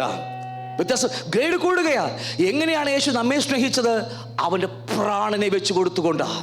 അതിനപ്പുറമായി നമുക്ക് ഏറ്റവും വിലപ്പെട്ടത് നമ്മുടെ പ്രാണനാണ്. ഇവിടെയാണ് അനേക വിശ്വാസികളും അനേക മനുഷ്യരും വീണ് കിടക്കുന്നത്. കാരണം അവൻ്റെ സ്വയത്തിൽ അവൻ തന്നെയാണ് അവൻ്റെ ദൈവം. അവൻ്റെ ഹൃദയത്തിനകത്ത് അവൻ തന്നെയാണ് അവൻ്റെ ആ സിംഹാസനം കെട്ടി വാഴുന്നത്. അതുകൊണ്ട് മറ്റുള്ളവരെ സ്നേഹിക്കുവാൻ, മറ്റുള്ളവരോട് അനുകമ്പ തോന്നുവാൻ അവന് കഴിയത്തില്ല. കാരണം അവൻ്റെ ഹൃദയം മുഴുവനും അവനെയാണ് അവൻ സ്നേഹിക്കുന്നത്. എന്നാൽ യേശുവിനെ സ്നേഹം പഠിച്ചാൽ അവൻ തൻ്റെ പ്രാണനേക്കാളേറെ, അവൻ്റെ ജീവനേക്കാളേറെ, അവൻ എല്ലാത്തിനേക്കാളേറെ മറ്റുള്ളവരെ സ്നേഹിച്ച സ്നേഹമാണ് കർത്താവ് നമ്മെ പഠിപ്പിച്ച സ്നേഹം. ഹല്ലേലൂയ. ഈ പറഞ്ഞ ഈ തെസ്സലോനിക്ക സഭയ്ക്ക് അതിൽ ദിവസം തോറും വളർന്നു വരികയായിരുന്നു. നമുക്ക് എവിടെ നിന്നാണ് ഈ സ്നേഹം കിട്ടുന്നത്? ശത്രുക്കളെ സ്നേഹിക്കാൻ നമുക്ക് സ്നേഹിക്കാൻ കഴിയും, നല്ല കാര്യം തന്നെയാണ്. നമ്മുടെ സഹോദരങ്ങളെ എൻ്റെ ശരീരത്തെ പോലെ നമുക്ക് സ്നേഹിക്കാൻ പറ്റും, അതൊന്നും കുഴപ്പമില്ല. പക്ഷേ ക്രിസ്തു നമ്മെ പഠിപ്പിച്ച, അവൻ ജീവിച്ച് കാണിച്ചു തന്ന ഞാൻ നിങ്ങളെ സ്നേഹിച്ചതുപോലെയുള്ള സ്നേഹം അതെവിടെ നിന്ന് കിട്ടും നമുക്ക്? അതുകൊണ്ട് റോമർക്ക് 5-ാം അധ്യായം 5-ാം വാക്യം പറയുമ്പോൾ ക്രിസ്തു പരിശുദ്ധാത്മാവിൽ അവൻ്റെ സ്നേഹം നമ്മളിൽ നിറച്ചിരിക്കുകയാണ്. അവൻ്റെ സ്നേഹം നമ്മൾ നിറച്ചിരിക്കുക. നമ്മുടെ അകത്തെ മനുഷ്യനെ കുറിച്ച് നമുക്കൊരു ബോധമില്ലെങ്കിൽ, ഒരു അറിവ് നമുക്കില്ലെങ്കിൽ, നമുക്കൊരിക്കലും ഈ അഗാപ്പെ സ്നേഹം സഹോദരങ്ങൾക്ക് ഒഴുക്കുവാൻ നമുക്ക് കഴിയത്തില്ല. അവൻ നമ്മെ സ്നേഹിച്ചതുപോലെയുള്ള സ്നേഹം. ഹല്ലേലൂയ. ഇന്ന് പകൽക്കാലം ആ സ്നേഹം നമ്മൾ ഒഴുകുന്നുണ്ടോ? ആ സ്നേഹമാണോ എന്നിൽ ഒഴുകുന്നത്? അതോ മറ്റ് ഫിലിയോ എന്നൊക്കെ പറയുന്ന, മറ്റ് ഈറോസ് എന്നൊക്കെ പറയുന്ന മറ്റ് വ്യത്യസ്തമായ സ്നേഹങ്ങളാണോ? എങ്കിൽ ഇന്ന് പകൽക്കാലം നമ്മൾ മാറേണ്ടത് ആവശ്യമുണ്ട്. എല്ലാ കണ്ണുകളും ഒരു നിമിഷം അടക്കാമോ? എല്ലാ കണ്ണുകളും അടച്ചിട്ട് അല്പ നിമിഷം കേട്ട വചനത്തിൽ നിന്ന് നമ്മുടെ സ്നേഹം എവിടെയാണ് നിൽക്കുന്നത്? കർത്താവ് നമ്മെ പഠിപ്പിച്ചതുപോലെ, വചനം നമ്മെ പഠിപ്പിക്കുന്നത് പോലെ തന്നെ നമ്മുടെ സഹോദരങ്ങളെ, തൻ്റെ കൂട്ടുകാരനെ സ്വന്തം ശരീരത്തെ പോലെ സ്നേഹിക്കുവാൻ പറഞ്ഞിട്ട്, 2 പുതിയ നിയമത്തിലേക്ക് വന്നപ്പോൾ ശത്രുക്കളെപ്പോലും സ്നേഹിക്കാൻ പഠിപ്പിക്കുന്ന കർത്താവ്, അതിനേക്കാൾ അപ്പുറമായി അവൻ്റെ ജീവിതം തെളിയിച്ചുകൊണ്ട് യേശു ജീവിച്ച് തെളിയിച്ചൊരു സ്നേഹമുണ്ട്. ഞാൻ നിങ്ങളെ സ്നേഹിച്ചതുപോലെ. അവന് വേണ്ടിയല്ല യേശു ജീവിച്ചത്. യേശു ജീവിച്ചത് മുഴുവനും മറ്റുള്ളവർക്ക് വേണ്ടിയായിരുന്നു, മാനവരാശിക്ക് വേണ്ടിയായിരുന്നു, അവൻ്റെ കൂടെ നിൽക്കുന്നവർക്ക് വേണ്ടിയായിരുന്നു. ആ ഒരു ജീവിതമാണോ എനിക്കുള്ളത്? നിങ്ങൾ കുടുംബത്തിൽ ജീവിക്കുമ്പോൾ നിങ്ങളുടെ കുടുംബത്തിലുള്ളവർക്ക് വേണ്ടിയാണ് ജീവിക്കുന്നത്? അതോ എല്ലാവരും എന്നെ കാണുമ്പോൾ എന്നെ നമസ്കരിക്കണം, എല്ലാവരും എന്നെ കാണുമ്പോൾ എൻ്റെ വാക്കുകൾ കേട്ട് അനുസരിക്കണമെന്ന് പറയുന്ന ഒരു സ്നേഹമാണോ? എങ്കിൽ മടങ്ങി വരാനുള്ള നമുക്കൊരു അവസരമുണ്ടെന്ന് പകൽക്കാലം. കാരണം കർത്താവ് നമ്മെ വിളിച്ചിരിക്കുന്നത് മറ്റുള്ളവർക്ക് വേണ്ടി ജീവിക്കുന്ന ഒരു ജീവിതമാണ്, ഒരു സ്നേഹമാണ്. അത് സ്വന്തം പ്രാണനെ ത്യജിച്ചുകൊണ്ടുള്ള സ്നേഹമാണ്. ഞാൻ നിങ്ങളെ സ്നേഹിച്ചതുപോലെ എന്ന് പറഞ്ഞാൽ അവൻ്റെ അവസാനത്തുള്ളി ചോര വരെ, രക്തം വരെ മാനവരാശിക്ക് വേണ്ടി നമുക്ക് വേണ്ടി വെച്ചു കൊടുത്ത ആ സ്നേഹമല്ലാതെ അതിൽ കുറഞ്ഞൊന്നും അവൻ്റെ കാന്തയിൽ നിന്ന് അവൻ അന്വേഷിക്കുന്നില്ല, അവൻ്റെ മണവാട്ടിയിൽ നിന്ന്, അവൻ്റെ പുത്രന്മാരിൽ നിന്ന് അവൻ അന്വേഷിക്കുന്നില്ല. ഇന്നെവിടെയെങ്കിലും നമ്മുടെ ജീവിതത്തിൽ ഇടർച്ച വന്നിട്ടുണ്ടെങ്കിൽ, എൻ്റെ സ്നേഹം പൂർണ്ണത പ്രാപിച്ചിട്ടില്ലെങ്കിൽ, നമുക്കൊരു കാര്യം ഓർക്കാം, എന്നിൽ അവൻ്റെ ആത്മാവിൻ്റെ പ്രവൃത്തി അല്പം എവിടെ കുറഞ്ഞു പോയിട്ടുണ്ട്. ഗലാത്യലേഖനം പഠിക്കുമ്പോൾ 5-ാം അധ്യായം പഠിക്കുമ്പോൾ അവിടെ ആത്മാവിൻ്റെ ഫലത്തെക്കുറിച്ച് പഠിക്കുമ്പോൾ അവിടെ ഒരു ഫലമാണ്, ആത്മാവിൻ്റെ ഫലമാണ് ആ സ്നേഹം, അഗാപ്പെ സ്നേഹം.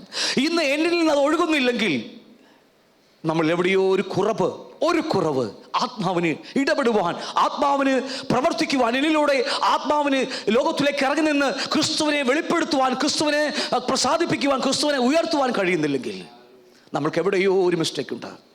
ഇത് പകൽക്കാലം ഓർത്തു നോക്കി, ഏൽപ്പിച്ചു കൊടുക്കാൻ ഒരു അവസരമുണ്ട്. നമ്മുടെ കർത്താവ് ഇപ്പോൾ ഇതുവരെ വന്നിട്ടില്ല.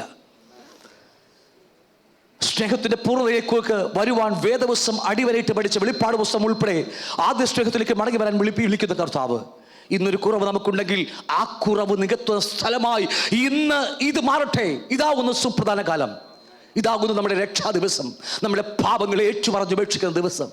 ഇന്ന് മാനസാന്തരപ്പെടുവാൻ ഒരു അവസരം നമ്മുടെ മുമ്പിലുണ്ട്. എല്ലാവരും എന്നെ സേവിക്കണം, എല്ലാവരും എന്നെ ആരാധിക്കണം, എല്ലാവരും എൻ്റെ അടുക്കൽ വന്ന് പ്രൈസിലോട് പറയണം, എല്ലാവരും എൻ്റെ അടുക്കൽ എൻ്റെ വാക്കുകൾ അവൻ കേട്ടില്ല, അവൻ എന്നെ നോക്കിയില്ല എന്ന് പറയുന്നതിനേക്കാൾ അപ്പുറമായിട്ട് ഞാൻ അവൻ്റെ അടുക്കിലേക്ക് ഇറങ്ങിച്ചെന്ന് ഞാൻ കൊടുക്കുന്ന സ്നേഹം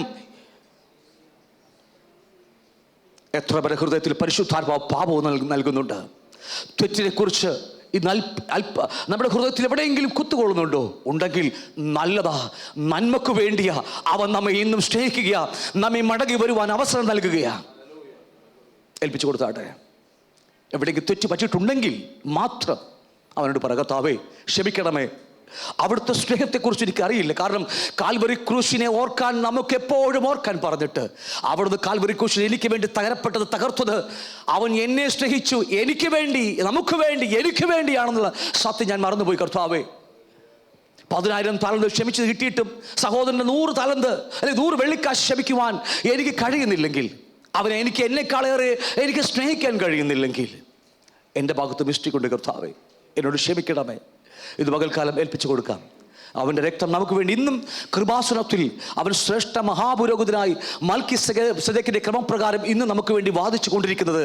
വെളിപ്പാട് ദിവസം പറയുന്ന പോലെ അർക്കപ്പെട്ട കുഞ്ഞാടിനെ പോലെ തലയും കുമ്മിട്ട് നമുക്ക് വേണ്ടി കൃപാസനത്തിൽ വാദിക്കുന്നുവെങ്കിൽ നമ്മുടെ ശുദ്ധീകരണത്തിന് വേണ്ടിയാണ്, നമ്മുടെ സ്നേഹത്തിന് തികവിന് വേണ്ടിയാണ്, കർത്താവിൻ്റെ വരവിൽ പൂർണ്ണത പ്രാപിച്ച് അവനെ കാത്തു നിൽക്കാൻ വേണ്ടി മാത്രമാണ്. ഇന്ന് എവിടെയെങ്കിലും ആ സ്നേഹത്തിൻ്റെ കുറവുണ്ടെങ്കിൽ 1-ാമത്തെ കൽപ്പനയും 2-ാമത്തെ കൽപ്പനയും തുല്യ വെയിറ്റുള്ളത്. 10 കൽപ്പന മോശയുടെ കയ്യിലേക്ക് കല്ലിൽ എഴുതി കൊടുക്കുമ്പോൾ അതിൽ 4 മാത്രം ദൈവത്തോട് മാത്രമുള്ള സ്നേഹമാകുമ്പോൾ ബാക്കി അതിനേക്കാൾ ഏറെ 6 മനുഷ്യനുമായുള്ള മനുഷ്യനുമായുള്ള സ്നേഹത്തെക്കുറിച്ച് വെളിവാക്കുകയാണ്. അത്രമാത്രം ഏറെ പ്രാധാന്യമുണ്ട് നമ്മുടെ കൂട്ടായ്മക്കും നമ്മുടെ സ്നേഹത്തിനും. ആ സ്നേഹം നമുക്ക് ഇന്ന് മുതൽ ഈ നിമിഷം നമുക്ക് അതിനുവേണ്ടി പ്രാർത്ഥിക്കാം. നമുക്ക് നമ്മുടെ ഈ ദിവസങ്ങളിൽ നമ്മുടെ ജീവിതത്തിൽ നിന്ന് വെളിപ്പെട്ട് വരുവാൻ നമുക്ക് ഏൽപ്പിച്ചു കൊടുക്കാം. ഇന്ന് പകൽക്കാലം അവൻ്റെ രക്തത്താൽ കഴുകി ശുദ്ധീകരിച്ച് നമുക്ക് മടങ്ങി വരാം. കണ്ണുകളടക്കം പ്രാർത്ഥിക്കാം. പിതാവ്, ഞങ്ങൾ ഒരുമിച്ച് തിരുമുമ്പിലേക്ക് കടന്നു വരികയാണ്. ഞങ്ങൾ അങ്ങയുടെ മുഖത്തേക്ക് നോക്കുവാൻ പലപ്പോഴും മറന്നു പോയിട്ടുണ്ട്. അങ്ങയുടെ ജീവിതത്തിലേക്ക് അങ്ങ് ഞങ്ങൾക്ക് മാതൃക വെച്ച് പോയിട്ട് പോലും ഞങ്ങൾക്കത് നോക്കുവാൻ കഴിയാതെ ഞങ്ങളുടെ പ്രാരാബ്ധങ്ങളിലേക്കും ഞങ്ങളുടെ ജീവിതത്തിലേക്കും ഞങ്ങളുടെ ആകുലച്ഛതകളിലേക്കും ഞങ്ങളുടെ കണ്ണുകൾ മാറിയപ്പോൾ യഥാർത്ഥമായ ദൈവസ്നേഹത്തിൻ്റെ ആഴവും വ്യാപ്തിയും അത് ദൈവത്തോളം വലിപ്പമുണ്ടെന്നും അത് സ്വർഗത്തോളം വലിപ്പമാണെന്നും അത് ദൈവത്തിൻ്റെ ജീവന തുല്യമാണെന്ന് ഞങ്ങൾ അറിയുകയാണ്. ഞങ്ങൾ മടങ്ങി വരികയാണ്. ഇന്ന് പകൽക്കാലം മാനസാന്തരപ്പെട്ടിരിക്കുന്ന എല്ലാ ദൈവകുഞ്ഞുങ്ങളെയും ഏൽപ്പിച്ച് സമർപ്പിച്ച് അനുഗ്രഹിച്ച് പ്രാർത്ഥിക്കുന്നു. ഈ മാനസാന്തരം കർത്താവിനെ വരവോളം ആ അഗാപ്പെ സ്നേഹം ഒഴുക്കുന്ന ഒരു ഉറവിടമായി മാറുവാൻ ഞങ്ങൾ ഏൽപ്പിച്ച് അനുഗ്രഹിച്ച് പ്രാർത്ഥിക്കുകയാണ്. കർത്താവിൻ്റെ കരങ്ങളിലേക്ക് ഏൽപ്പിക്കുന്നു, അനുഗ്രഹിക്കുന്നു. യേശുവിന്റെ നാമത്തിൽ ആമേൻ. നമുക്ക് പ്രാർത്ഥനയോടെ ആയിരിക്കാം.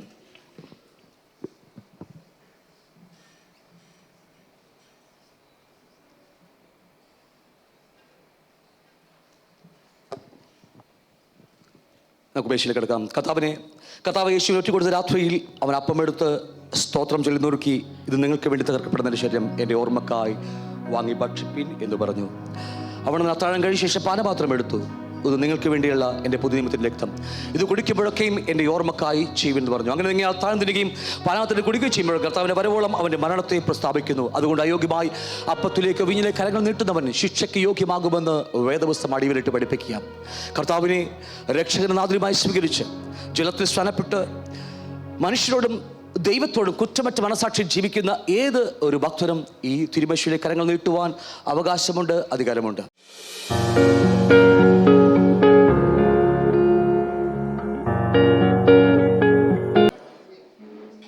ആമേൻ. പ്രാർത്ഥിക്കാം.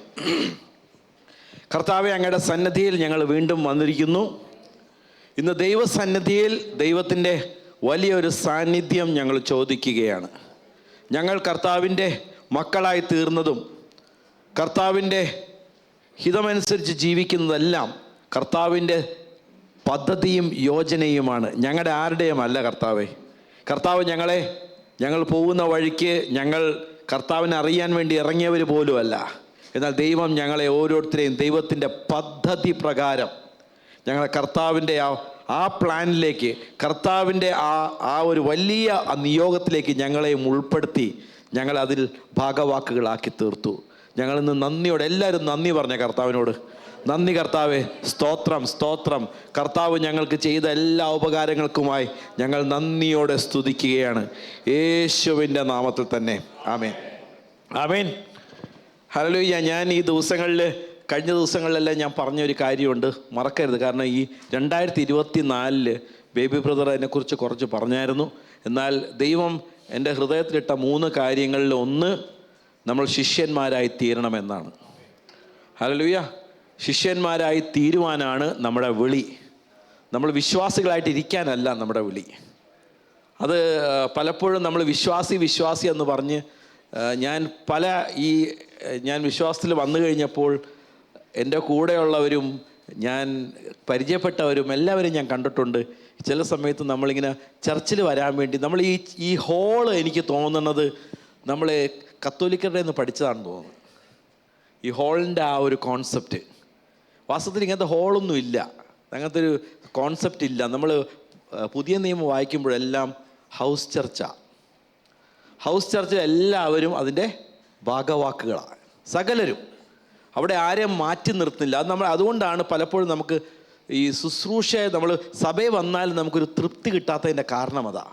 കാരണം ദൈവം നമുക്ക് ഓരോരുത്തർക്കും വരദാനങ്ങൾ നൽകിയിട്ടുണ്ട്, വരങ്ങൾ നൽകിയിട്ടുണ്ട്. എന്തിനാ വരങ്ങൾ നൽകിയിരിക്കുന്നത്? നമ്മളായിരിക്കുന്ന സഭയുടെ ആത്മീയ വർധനവിന് വേണ്ടിയാണ്. അപ്പോൾ ആ ആത്മീയ വർധനവ് വരണമെങ്കിൽ നമ്മളായിരിക്കുന്ന സഭയിലെ എല്ലാവരും കോൺട്രിബ്യൂട്ട് ചെയ്യണം. അത് ഇവിടെ നടക്കുമോ? ഇല്ല. കാരണം ഈ ഹോളിൽ ഞാൻ BBC പോലെ ഞാൻ പ്രസംഗിക്കുന്നു, നിങ്ങൾ കേൾക്കുന്നു. നിങ്ങൾക്ക് ആർക്കെങ്കിലും വല്ലതും പറയാനുള്ള അവസരമുണ്ടോ? ഇല്ല. 90%, 99%, 99% ഉള്ള സഭകൾ ഇങ്ങനെയാണ് നടക്കുന്നത്. പക്ഷേ ഇത് സഭയല്ല. സഭ ശരിക്കും അനുഭവിക്കണമെങ്കിൽ നിങ്ങൾ ചെറുകൂട്ടങ്ങളിൽ ചേരണം. ഞാൻ അതുകൊണ്ടാണ് ഈ വർഷം 3 കാര്യങ്ങൾ പറഞ്ഞത്. 1 ശിഷ്യത്വം, 2 ചെറുകൂട്ടങ്ങൾ, 3 ആന്തരികമായിട്ടുള്ള സൗഖ്യവും വിടുതലും. ഈ 3 കാര്യങ്ങൾക്ക് നമ്മൾ ഊന്നൽ കൊടുക്കണം. അപ്പോൾ അങ്ങനെ ഈ 3 കാര്യങ്ങൾക്ക് ഊന്നൽ കൊടുത്താലേ നമുക്ക് മുന്നേറ്റം ഉണ്ടാകുകയുള്ളൂ. അല്ലെങ്കിൽ നമ്മളിങ്ങനെ ഇരിക്കും. കർത്താവ് വരുമ്പോൾ കർത്താവിൻ്റെ സന്നിധിയിൽ ഇന്നലെ ഞങ്ങളൊരു മരണ ശുശ്രൂഷയിൽ പോവുകയുണ്ടായി. കത്തോലിക്കരുടെയാണ്. അപ്പോൾ എന്നോട് ഞാൻ സാറിന് അങ്ങനെ പോകാറില്ല, പക്ഷേ എനിക്ക് പോകാൻ ഇഷ്ടമല്ല. പക്ഷേ ഞാൻ പോകുമ്പോഴൊക്കെയും ഞാൻ അവിടെ നോക്കുന്നത് എന്തിനാണെന്നറിയാമോ? ചടങ്ങിൽ പങ്കെടുക്കാനല്ല, ആരെങ്കിലും എനിക്ക് കിട്ടും സുവിശേഷം പറയാൻ വേണ്ടി. അപ്പം എനിക്ക് ഒരാളെ കിട്ടി. അവനെ കിട്ടി ഞാൻ അവിടെ കർത്താവിൻ്റെ സുവിശേഷം ഒരു മണിക്കൂറോളം ഞാൻ സംസാരിച്ചു. അവിടെ ആ പുള്ളി അവിടെ ഒന്ന് പല പ്രാർത്ഥനയും കേട്ടിട്ടുണ്ടാവും, എനിക്കറിയാൻ പാടില്ല. ഞാൻ പ്രാർത്ഥന കഴിഞ്ഞിട്ടാണ് ഞാൻ ചെന്നത്. അവിടെ ചെന്ന് കഴിഞ്ഞപ്പോൾ എനിക്ക് ഇയാളെ കിട്ടി. ഞാനവിടെ ചെന്ന് മുതൽ 1 മണിക്കൂർ അവനെ കറക്റ്റായിട്ട് കർത്താവിൻ്റെ വചനവും കർത്താവിൻ്റെ സന്നദ്ധിയിൽ നമ്മൾ നിൽക്കേണ്ടവരാണെന്നും നീ എന്താണ് ഉത്തരം പറയാൻ പോകുന്നത്, കർത്താവിൻ്റെ സന്നദ്ധിയിൽ നീ അവിടെ ചെല്ലുമ്പോൾ എനിക്ക് വേണ്ടി എന്ത് ചെയ്തു എന്ന് ദൈവം ചോദിക്കുമ്പോൾ നീ എന്ത് ഉത്തരം പറയും? ഞാൻ ആകെ ഭ്രമിച്ചു പോയി കേട്ടപ്പോൾ. അങ്ങനെയൊക്കെ ചോദിക്കുമോ? ഇന്ന് വിശ്വാസികളുടെ പറയാം, നമ്മളുടെയും കൂടെ കാര്യം കേട്ടോ. നമ്മൾ സഭയിൽ വന്നിട്ട് എക്സ്ക്യൂസ് അല്ല. ഞാൻ ചർച്ചിൽ വന്നു, ഞാൻ എല്ലാ ദിവസവും എല്ലാ ഞായറാഴ്ചയും ചർച്ച് വന്നു. ബൈബിളിൽ അങ്ങനെ എഴുതിയിട്ടില്ല ഞായറാഴ്ച ചർച്ച് എല്ലാം ഞാൻ അറ്റൻഡൻസ് മാർക്ക് ചെയ്യുമെന്നൊന്നും എഴുതിയിട്ടില്ല. കർത്താവിന് വേണ്ടി ഞാനും നിങ്ങൾ എന്തു ചെയ്തു, നമ്മൾ എന്ത് കോൺട്രിബ്യൂട്ട് ചെയ്തു, ദൈവരാജ്യത്തിൽ നമ്മൾ ഇങ്ങനെ എല്ലാം വാങ്ങി നമ്മളിങ്ങനെ പോക്കറ്റിലാക്കിയവരാണോ അല്ലെങ്കിൽ കോൺട്രിബ്യൂട്ട് ചെയ്തവരാണോ? ഹല്ലേലൂയ. അതുകൊണ്ടാണ് നിങ്ങളെല്ലാവരും ഈ ഹൗസ് ചർച്ചിലെ ഭാഗവാക്കുകളാകണമെന്ന് ഞാൻ വീണ്ടും വീണ്ടും വീണ്ടും പറയുന്നത്. ഏതെങ്കിലും ഒരു ചെറുകോട്ട്, ഈ ചെറുകോട്ടം ഇല്ലെങ്കിൽ നിങ്ങളുടെ ആ ചുറ്റുവട്ടമുള്ള ഒരു ഭവനത്തിൽ നിങ്ങൾ എവിടെയെങ്കിലും ഒരു ഗ്രൂപ്പ് ഉണ്ടാക്കാൻ നിങ്ങൾ ശ്രമിക്കുക. പാസ്റ്റർ നിങ്ങളെ സഹായിക്കും. ഞങ്ങൾ എന്ത് ട്രെയിനിങ് വേണമെങ്കിലും അതിന് ചെയ്യാം. സ്ത്രീകളുടെ മാത്രമുള്ള കൂട്ടമായാലും കുഴപ്പമില്ല, അതിനെ ഞങ്ങൾ ട്രെയിൻ ചെയ്യാം. കാരണം ഇതെല്ലാം എല്ലാവരുടെയും ശുശ്രൂഷ വെളിപ്പെടാനാണ്. ഇപ്പം ഞാൻ ഒരാളോട് ചോദിക്കുകയാണ്, നിങ്ങളുടെ ആത്മീയ വരം എന്താണെന്ന് ചോദിച്ചാൽ ഇതാണ് എൻ്റെ ആത്മീയ വരം എന്ന് പറയാൻ പറ്റണം. പലർക്കും അറിയില്ല എന്താ ആത്മീയ വരം. അങ്ങനെ വല്ലതും ഉണ്ടോ? വചനം എടുക്കാം നമുക്ക്.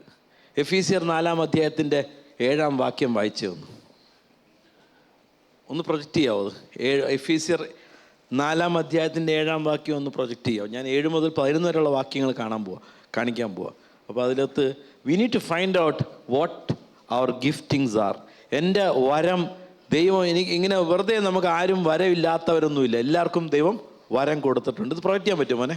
Can you project it? എന്നാൽ നമ്മിൽ ഓരോരുത്തന് ക്രിസ്തുവിൻ്റെ ദാനത്തിൻ്റെ അളവിനൊത്തവണ്ണം കൃപ ലഭിച്ചിരിക്കുന്നു. അപ്പം നമുക്ക് എന്തുണ്ട്? നമുക്ക് ക്രിസ്തുവിൻ്റെ നമുക്ക് നൽകിയ ദാനത്തിനൊത്തവണ്ണം അത് പ്രകടിപ്പിക്കാനുള്ള കൃപ ലഭിച്ചിട്ടുണ്ട്. എല്ലാവരും പറഞ്ഞേ, നമുക്ക് എല്ലാവർക്കും ദാനം നൽകിയിട്ടുണ്ട്, അത് പ്രകടിപ്പിക്കാനുള്ള കൃപയും ദൈവം നൽകി. കൃപയെന്ന് പറഞ്ഞാൽ അർത്ഥം എന്താ? കൃപയെന്ന് പറഞ്ഞാൽ ദൈവശക്തി എന്നാണ് അർത്ഥം. പലതും ഇങ്ങനെ പലതിൻ്റെ അർത്ഥം കൃപയെന്ന് പറഞ്ഞാൽ ഇതല്ല. പലരും കൃപ എന്ന് പറയുമ്പോൾ അത് കർത്താവിൻ്റെ മേഴ്സി അല്ലെങ്കിൽ കർത്താവിൻ്റെ മേഴ്സിയുടെ മലയാളം എന്താ?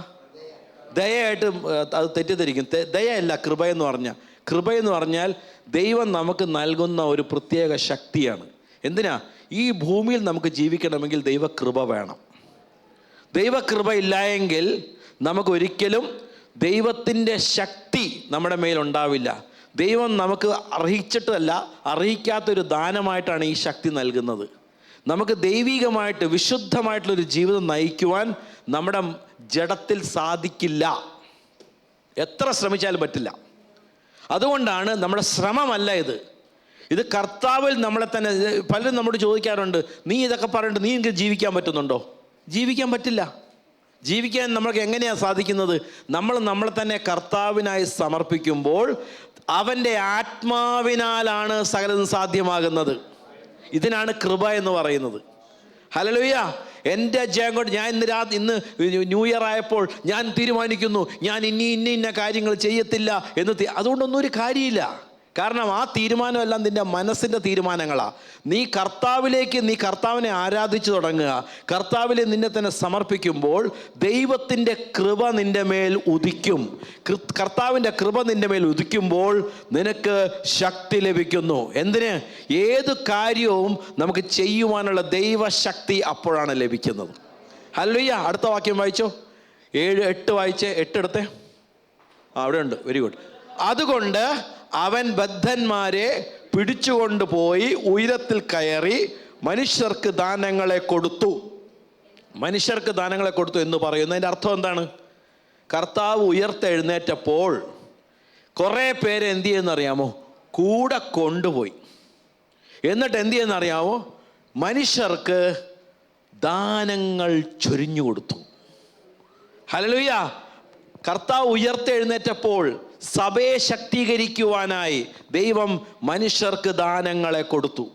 ഇന്ന് ഞാനും നിങ്ങൾ ഇത് വാങ്ങിച്ചത് അന്ന് ചൊരിഞ്ഞതാണെങ്കിലും ഇന്ന് ഞാനും നിങ്ങളിത് പ്രാപിച്ചുകൊണ്ടിരിക്കുകയാണ്. ഹല്ലേലൂയ. ഇന്ന് വിശ്വാസാൽ പ്രാപിക്കുക. കർത്താവേ, ഇന്നൊരു ദാനം. ഞാനിത് പറയുന്ന കാര്യം വെച്ചാൽ ഞാൻ ഇന്ന് രാവിലെ പറയായിരുന്നു, എനിക്കൊരു ദാനം ഇല്ലെന്ന് വിചാരിച്ചിരുന്ന ആളാണ് ഞാൻ. ഞാൻ കർത്താവിലേക്ക് വന്നപ്പോൾ എനിക്ക് സംസാരിക്കാനും അറിയില്ല, സംസാരിച്ചാലൊട്ട് ആർക്കും മനസ്സിലാവുന്നുമില്ല. എൻ്റെ അപ്പനും എന്നോട് പറയടാ മോനെ, നീ സംസാരിച്ച ആർക്കെങ്കിലും എന്തെങ്കിലും മനസ്സിലാകുമോ എന്ന്. അപ്പോൾ എൻ്റെ സംസാരം പോലും ലെജിബിൾ അല്ലായിരുന്നു. പക്ഷെ ഞാൻ കർത്താവിലേക്ക് വന്നപ്പോൾ കർത്താവ് എനിക്ക് ഈ ഒരു ദാനമായിട്ട് തന്ന ഇങ്ങനെ ഈ പഠിപ്പിക്കാനുള്ള ഒരു ദാനം എനിക്ക് കർത്താവ് തന്നതാ. അത് ആര് പറഞ്ഞു എന്നോട്? ഞാനിങ്ങനെ ഈ ചെറുകൂട്ടത്തിൽ ഞാൻ എനിക്ക് വായ തുറക്കാൻ അറിയില്ല. ഞാൻ ഇങ്ങനെ മാറി നിൽക്കും, എവിടെയെങ്കിലും ഒരാളുടെ പുറകിലേ ഇരിക്കുകയുള്ളൂ. കാരണം എന്താണെന്നറിയാമോ? ഇല്ലെങ്കിൽ എന്നോട് പ്രാർത്ഥിക്കാൻ പറയും. ഞാൻ രാവിലെ പറഞ്ഞായിരുന്നത്. അപ്പോൾ പ്രാർത്ഥിക്കാൻ എൻ്റെ മുഖം കാണാതിരിക്കാൻ വേണ്ടി വേറൊരാളുടെ, എന്നാൽ ഇവിടെ ഇരിക്കുന്ന പ്രാസംഗികൻ എന്നെ തന്നെ ചൂണ്ടിയിട്ട് ഇയാൾ പ്രാർത്ഥിക്കാൻ പറയും. അപ്പം ഞാനിങ്ങനെ ഞാനല്ല ഇയാളാണ് പറയും, ഇല്ല നിങ്ങൾ തന്നെ പ്രാർത്ഥിക്കുക. അങ്ങനെ പറഞ്ഞ് ഞാൻ എന്ത് ചെയ്ത്, എനിക്കത് പ്രാർത്ഥിക്കാനും എനിക്ക് താല്പര്യമില്ല, പക്ഷെ പ്രാർത്ഥിക്കാതിരിക്കാനും പറ്റൂല. ഞാൻ ബബ്ബാന്ന് ഞാൻ അടിച്ച ഒരാളാണ്. അപ്പം ഞാൻ പറയട്ടെ, അപ്പോൾ അതിനേക്കാളും ഭേദമാണ് നിങ്ങളുടെ ഇവിടെ ഇരിക്കുന്ന എല്ലാവരും. സ്കൂളിൽ എന്നോട് പാടാൻ പറഞ്ഞിട്ട് ഞാൻ ബ്ലിങ്കാസ് അടിച്ച് മുമ്പ് ചെയ്ത് ഇങ്ങനെ നിന്ന് എനിക്കെന്താണ് മുട്ടടിച്ചുകൊണ്ടിരിക്കുക ഇങ്ങനെ. ഹല്ലേലൂയ. അപ്പോൾ അതിൽ നിന്നെല്ലാം ദൈവം നമുക്ക് ദാനങ്ങൾ നൽകിയിട്ടുണ്ടെങ്കിൽ ആ ദാനം എന്താണെന്ന് നമ്മൾ അറിയണം. അപ്പോൾ ഞാനിങ്ങനെ എൻ്റെ വായ തുറക്കാൻ ഞാൻ തുനിഞ്ഞപ്പോൾ കൂടെയുള്ളവർ പറഞ്ഞെന്നോട്, ഇയാൾക്ക് പഠിപ്പിക്കാനുള്ള ഒരു കൃപ ദൈവം നൽകിയിട്ടുണ്ട്. കൺഫർമേഷൻ തരികയാണ്. ആരാ കൺഫർമേഷൻ തരുന്നത്? എൻ്റെ കൂടെയുള്ള സീനിയറായിട്ടുള്ള ആൾക്കാരും ഞാൻ നയിക്കുന്നവരും പറയുകയാണ്, നിങ്ങൾക്കൊരു പ്രത്യേക ദാനമുണ്ടെന്ന്. അതെങ്ങനെ കിട്ടിയത്? ഞാനിങ്ങനെ ചെറുകൂട്ടത്തിൽ വായ തുറന്നപ്പോൾ. അപ്പോൾ നമുക്ക് ചിലപ്പോൾ നമ്മൾ പ്രവചനം പറയും, ചിലപ്പോൾ ഒരു വാക്യം നമുക്ക് എടുക്കാം. 1 കൊറിന്ത്യർ 14 അധ്യായത്തിൻ്റെ 26 വാക്യം. അപ്പോൾ ദാനങ്ങൾ കൊടുത്തു എന്നുള്ള കാര്യം നമ്മൾ വായിച്ചു. ഇനി നമ്മൾ വായിക്കണേ അവിടെ 26 വാക്യം. ആകയാൽ എന്തു സഹോദരന്മാരെ, നിങ്ങൾ കൂടി വരുമ്പോൾ ഓരോരുത്തന്, എല്ലാവർക്കും ആർക്കൊക്കെയാണ്? ഓരോരുത്തന് സങ്കീർത്തനമുണ്ട്, ഉപദേശമുണ്ട്, വെളിപ്പാടുണ്ട്, അന്യഭാഷയുണ്ട്, വ്യാഖ്യാനമുണ്ട്, പ്രബോധനമുണ്ട്, സകലവും ആത്മീക വർദ്ധനവിനേക്കായി ഉതകട്ടെ എന്ന് പറയുമ്പോൾ, ഒരു ഗ്രൂപ്പിൽ വരുമ്പോൾ ഈ ഗ്രൂപ്പിൽ എല്ലാവർക്കും എന്തുണ്ട്? എന്തെങ്കിലും പറയുവാനുണ്ട്. കണ്ട, ഇങ്ങനെ പറയാൻ തുടങ്ങുമ്പോൾ മറ്റുള്ളവർക്ക് ആത്മീക വർദ്ധനവ് വരുന്നു. ഹല്ലേലൂയ. അപ്പോൾ ഞാൻ ഈ ചർച്ചിൽ വന്നതുകൊണ്ട് ആത്മീക വർദ്ധനവ് വരുന്നില്ല. കാരണം എന്താ? കാരണം ഒരാളുടെ മൊഴിയെ കേൾക്കുന്നു. പറഞ്ഞാൽ തെറ്റൊന്നുമില്ല കേട്ടോ, ഞാനിപ്പോൾ പറയുന്നതിൽ നിങ്ങൾക്ക് തീർച്ചയായിട്ടും ആത്മീക വർദ്ധന ഒരു പരിധി വരെ വരും. പക്ഷെ അതിനേക്കാളും 10 മടങ്ങ് ആത്മീക വർദ്ധനവ് നിങ്ങളൊരു ഹൗസ് ചർച്ചിൽ പോയാൽ കിട്ടും. കാരണം അവിടെ നിങ്ങൾക്ക് ആവശ്യമായിട്ടുള്ള മൊഴി പല വായിൽ നിന്ന് കേൾക്കുകയാണ്. ഇപ്പം ഞാൻ പറയട്ടെ, ഇന്ന് രാവിലെ പ്രിയ അലക്സ് ബ്രദർ വന്നപ്പോൾ കർത്താവിൻ്റെ വചനത്തിൽ നിന്ന് പറഞ്ഞത് ഇങ്ങനെയാണ്: കർത്താവ് സ്വസ്ഥത ഏത് സമയത്തും ഏത് നേരത്തും നല്ല ഉറക്കം തരുമെന്ന്. ഇവിടെ നിന്ന് വേറൊരു ദേവദാസൻ അത് തന്നെ പറഞ്ഞു. അപ്പോൾ കർത്താവ് പറയുകയാണ്, നിനക്ക് സ്വസ്ഥതയും സമാധാനവും ഉറക്കവും ലഭിക്കുന്നത് നിൻ്റെ കർത്താവിൽ നിന്നാണ്. നിങ്ങൾക്ക് ആർക്കെങ്കിലും ഇവിടെ ഉറക്കവും ഇല്ലെങ്കിൽ സ്വസ്ഥത ഇല്ലെങ്കിൽ മനസ്സിലാക്കിക്കോ, നിങ്ങൾക്കുള്ള വചനം അത്. അതാണ് പലരും സംസാരിക്കുമ്പോഴുള്ള ഗുണം. അതാ നമുക്ക് ആവശ്യമുള്ള വചനം പലരുടെയും വായിൽ നിന്ന് ഇല്ലെങ്കിൽ മൊഴികളിൽ നിന്ന് നമുക്ക് ലഭിക്കുവാൻ ഇടയായിത്തീരും. ഹല്ലേലൂയ. അപ്പം ഞാൻ സഭയെ വളർത്തുവാൻ ഒരു ഉപകരണമായി തീർന്നു. എത്രയൊക്കെ ഞാൻ പറഞ്ഞ് മനസ്സിലായി? ഞാനുണ്ടല്ലോ, ഞാനിപ്പോൾ ഒരു സാധാരണ വ്യക്തിയാണ്. ഞാനിപ്പോൾ പാസ്റ്ററാണെന്ന് ചിന്തിക്കേണ്ട. പാസ്റ്റർ അല്ലെങ്കിൽ വലിയ ആളൊന്നുമല്ല, സാധാരണക്കാർ തന്നെയാണ്. കുറച്ച് ഉത്തരവാദിത്വം കൂടുതലുണ്ടെന്ന് മാത്രമേ ഉള്ളൂ. അവിടെ സ്വർഗത്തിൽ ചെല്ലുമ്പോൾ പാസ്റ്ററിന് പ്രത്യേകിച്ച് കസേര ഒന്നും കിട്ടാൻ പോണില്ല. ശരിയല്ലേ? കസേര പെറുക്കിയാൽ ചിലപ്പോൾ അവിടുത്തെ ആദ്യത്തെ കസേര കിട്ടും. കർത്താവിൻ്റെ പദ്ധതി അങ്ങനെയാണ്. ഓ, ഇയാൾ ബിഷപ്പാണല്ലേ, വന്ന് പ്ലീസ് അവിടെ അങ്ങനത്തെ പരിപാടിയൊന്നും ഇല്ല അവനാ. ചിലപ്പോൾ ഇവിടെ വെറുതെ കസേര പെറുക്കി വിട്ടവന് ആദ്യത്തെ സ്ഥാനം കിട്ടും. അതുകൊണ്ട് ചെയ്യുന്ന അവൻ്റെ കൃപ അതായിരുന്നു. അവൻ സിൻസിയറായിട്ട് ചെയ്തു. എൻ്റെ ജോലി സിൻസിയറായിട്ട് ഞാൻ ചെയ്തുമില്ല. അപ്പോൾ ദൈവം നോക്കുന്ന ആരെയാ?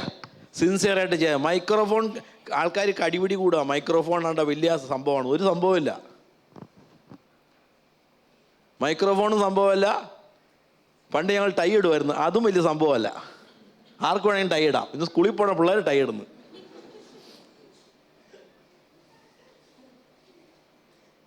ഞാൻ പറഞ്ഞ മനസ്സിലാകുന്നുണ്ടാ? ഇതൊന്നും വലിയ കാര്യമൊന്നുമില്ല. ഇന്ന് കർത്താവിൻ്റെ സന്നദ്ധയിൽ കർത്താവിനോടുള്ള എത്രമാത്രം നീ സ്നേഹിക്കുന്നു, കർത്താവിനോടുള്ള ആഴത്തിലുള്ള സ്നേഹം, അവിടെയാണ് ഇൻറ്റിമസി വിത്ത് ക്രൈസ്റ്റ്. ക്രിസ്തുവുമായിട്ടുള്ള ആ സ്നേഹബന്ധത്തിൽ നിൻ്റെ ജീവിതം മാറ്റിമറിയും. ഹല്ലേലൂയ. നിൻ്റെ ജീവിതത്തിൽ വ്യത്യാസങ്ങൾ വരും, ജീവിതത്തിൽ ഉയർച്ച വരും. ഹല്ലേലൂയ. അപ്പോൾ ദൈവം നമുക്ക് നൽകിയിരിക്കുന്ന ഉത്തരവാദിത്തങ്ങൾ നമ്മൾ നിർവഹിക്കുവാൻ ഈ 3 കാര്യങ്ങൾ ഈ 2024 നമ്മൾ ഊന്നൽ കൊടുക്കുകയാണ്. വേറെ പല കാര്യങ്ങളൊക്കെ ഉണ്ട് കേട്ടോ. ചില സമയത്ത് എന്നോട് പറയും ആരാധനയ്ക്ക് മാത്രം ഊന്നൽ കൊടുക്കാൻ പറയും. ഈ പ്രാവശ്യം അങ്ങനെയല്ല പറഞ്ഞത്. ഈ പ്രാവശ്യം ശിഷ്യത്വം, 2 ചെറുകൂട്ടങ്ങൾ, 3 ഈ പറഞ്ഞ വിടുതലും. ഹല്ലേലൂയ. ഫ്രീഡം. എന്നാലേ നമുക്ക് എന്താ പറ്റി വളർച്ച വരുള്ളൂ. ഇല്ലെങ്കിൽ വളരാൻ പറ്റില്ല. നമ്മളിപ്പോൾ വിചാരിക്കും നമുക്ക് പ്രാർത്ഥനയ്ക്ക് ഇരിക്കുമ്പോൾ ഉറക്കം വരുന്നു. പ്രാർത്ഥനയ്ക്ക് ഇരിക്കുമ്പോൾ ഉറക്കം വരും. ഞാനിവിടെ വേറെ പ്രത്യേകമായിട്ടുള്ളൊരു ഒരു വിശ്വാസിയെ ശ്രദ്ധിച്ചു. വചനം പറയാൻ തുടങ്ങുമ്പോൾ തന്നെ അടുത്ത ആളുടെ തോളത്തിട്ട് 2 കുത്തും, തലകൊണ്ട കുത്തണത്. ഭക്തി കൂടി താഴെ പോയി ഇങ്ങനെ അടിക്കുന്നു. ഭയങ്കര അതൊരു വിടുതൽ ആവശ്യമുണ്ട്. ദൈവത്തിൻ്റെ വചനത്തിന് മുമ്പിൽ മാത്രമുള്ള പ്രശ്നം, വിടുതൽ ആവശ്യമുണ്ട്. അടുത്ത ആളോട് പറ, അങ്ങനെ ഉറക്കം തൂങ്ങുകയാണെങ്കിൽ വിടുതൽ വേണമെന്ന് പാസ്റ്ററെ പോയി കാണാൻ പറ.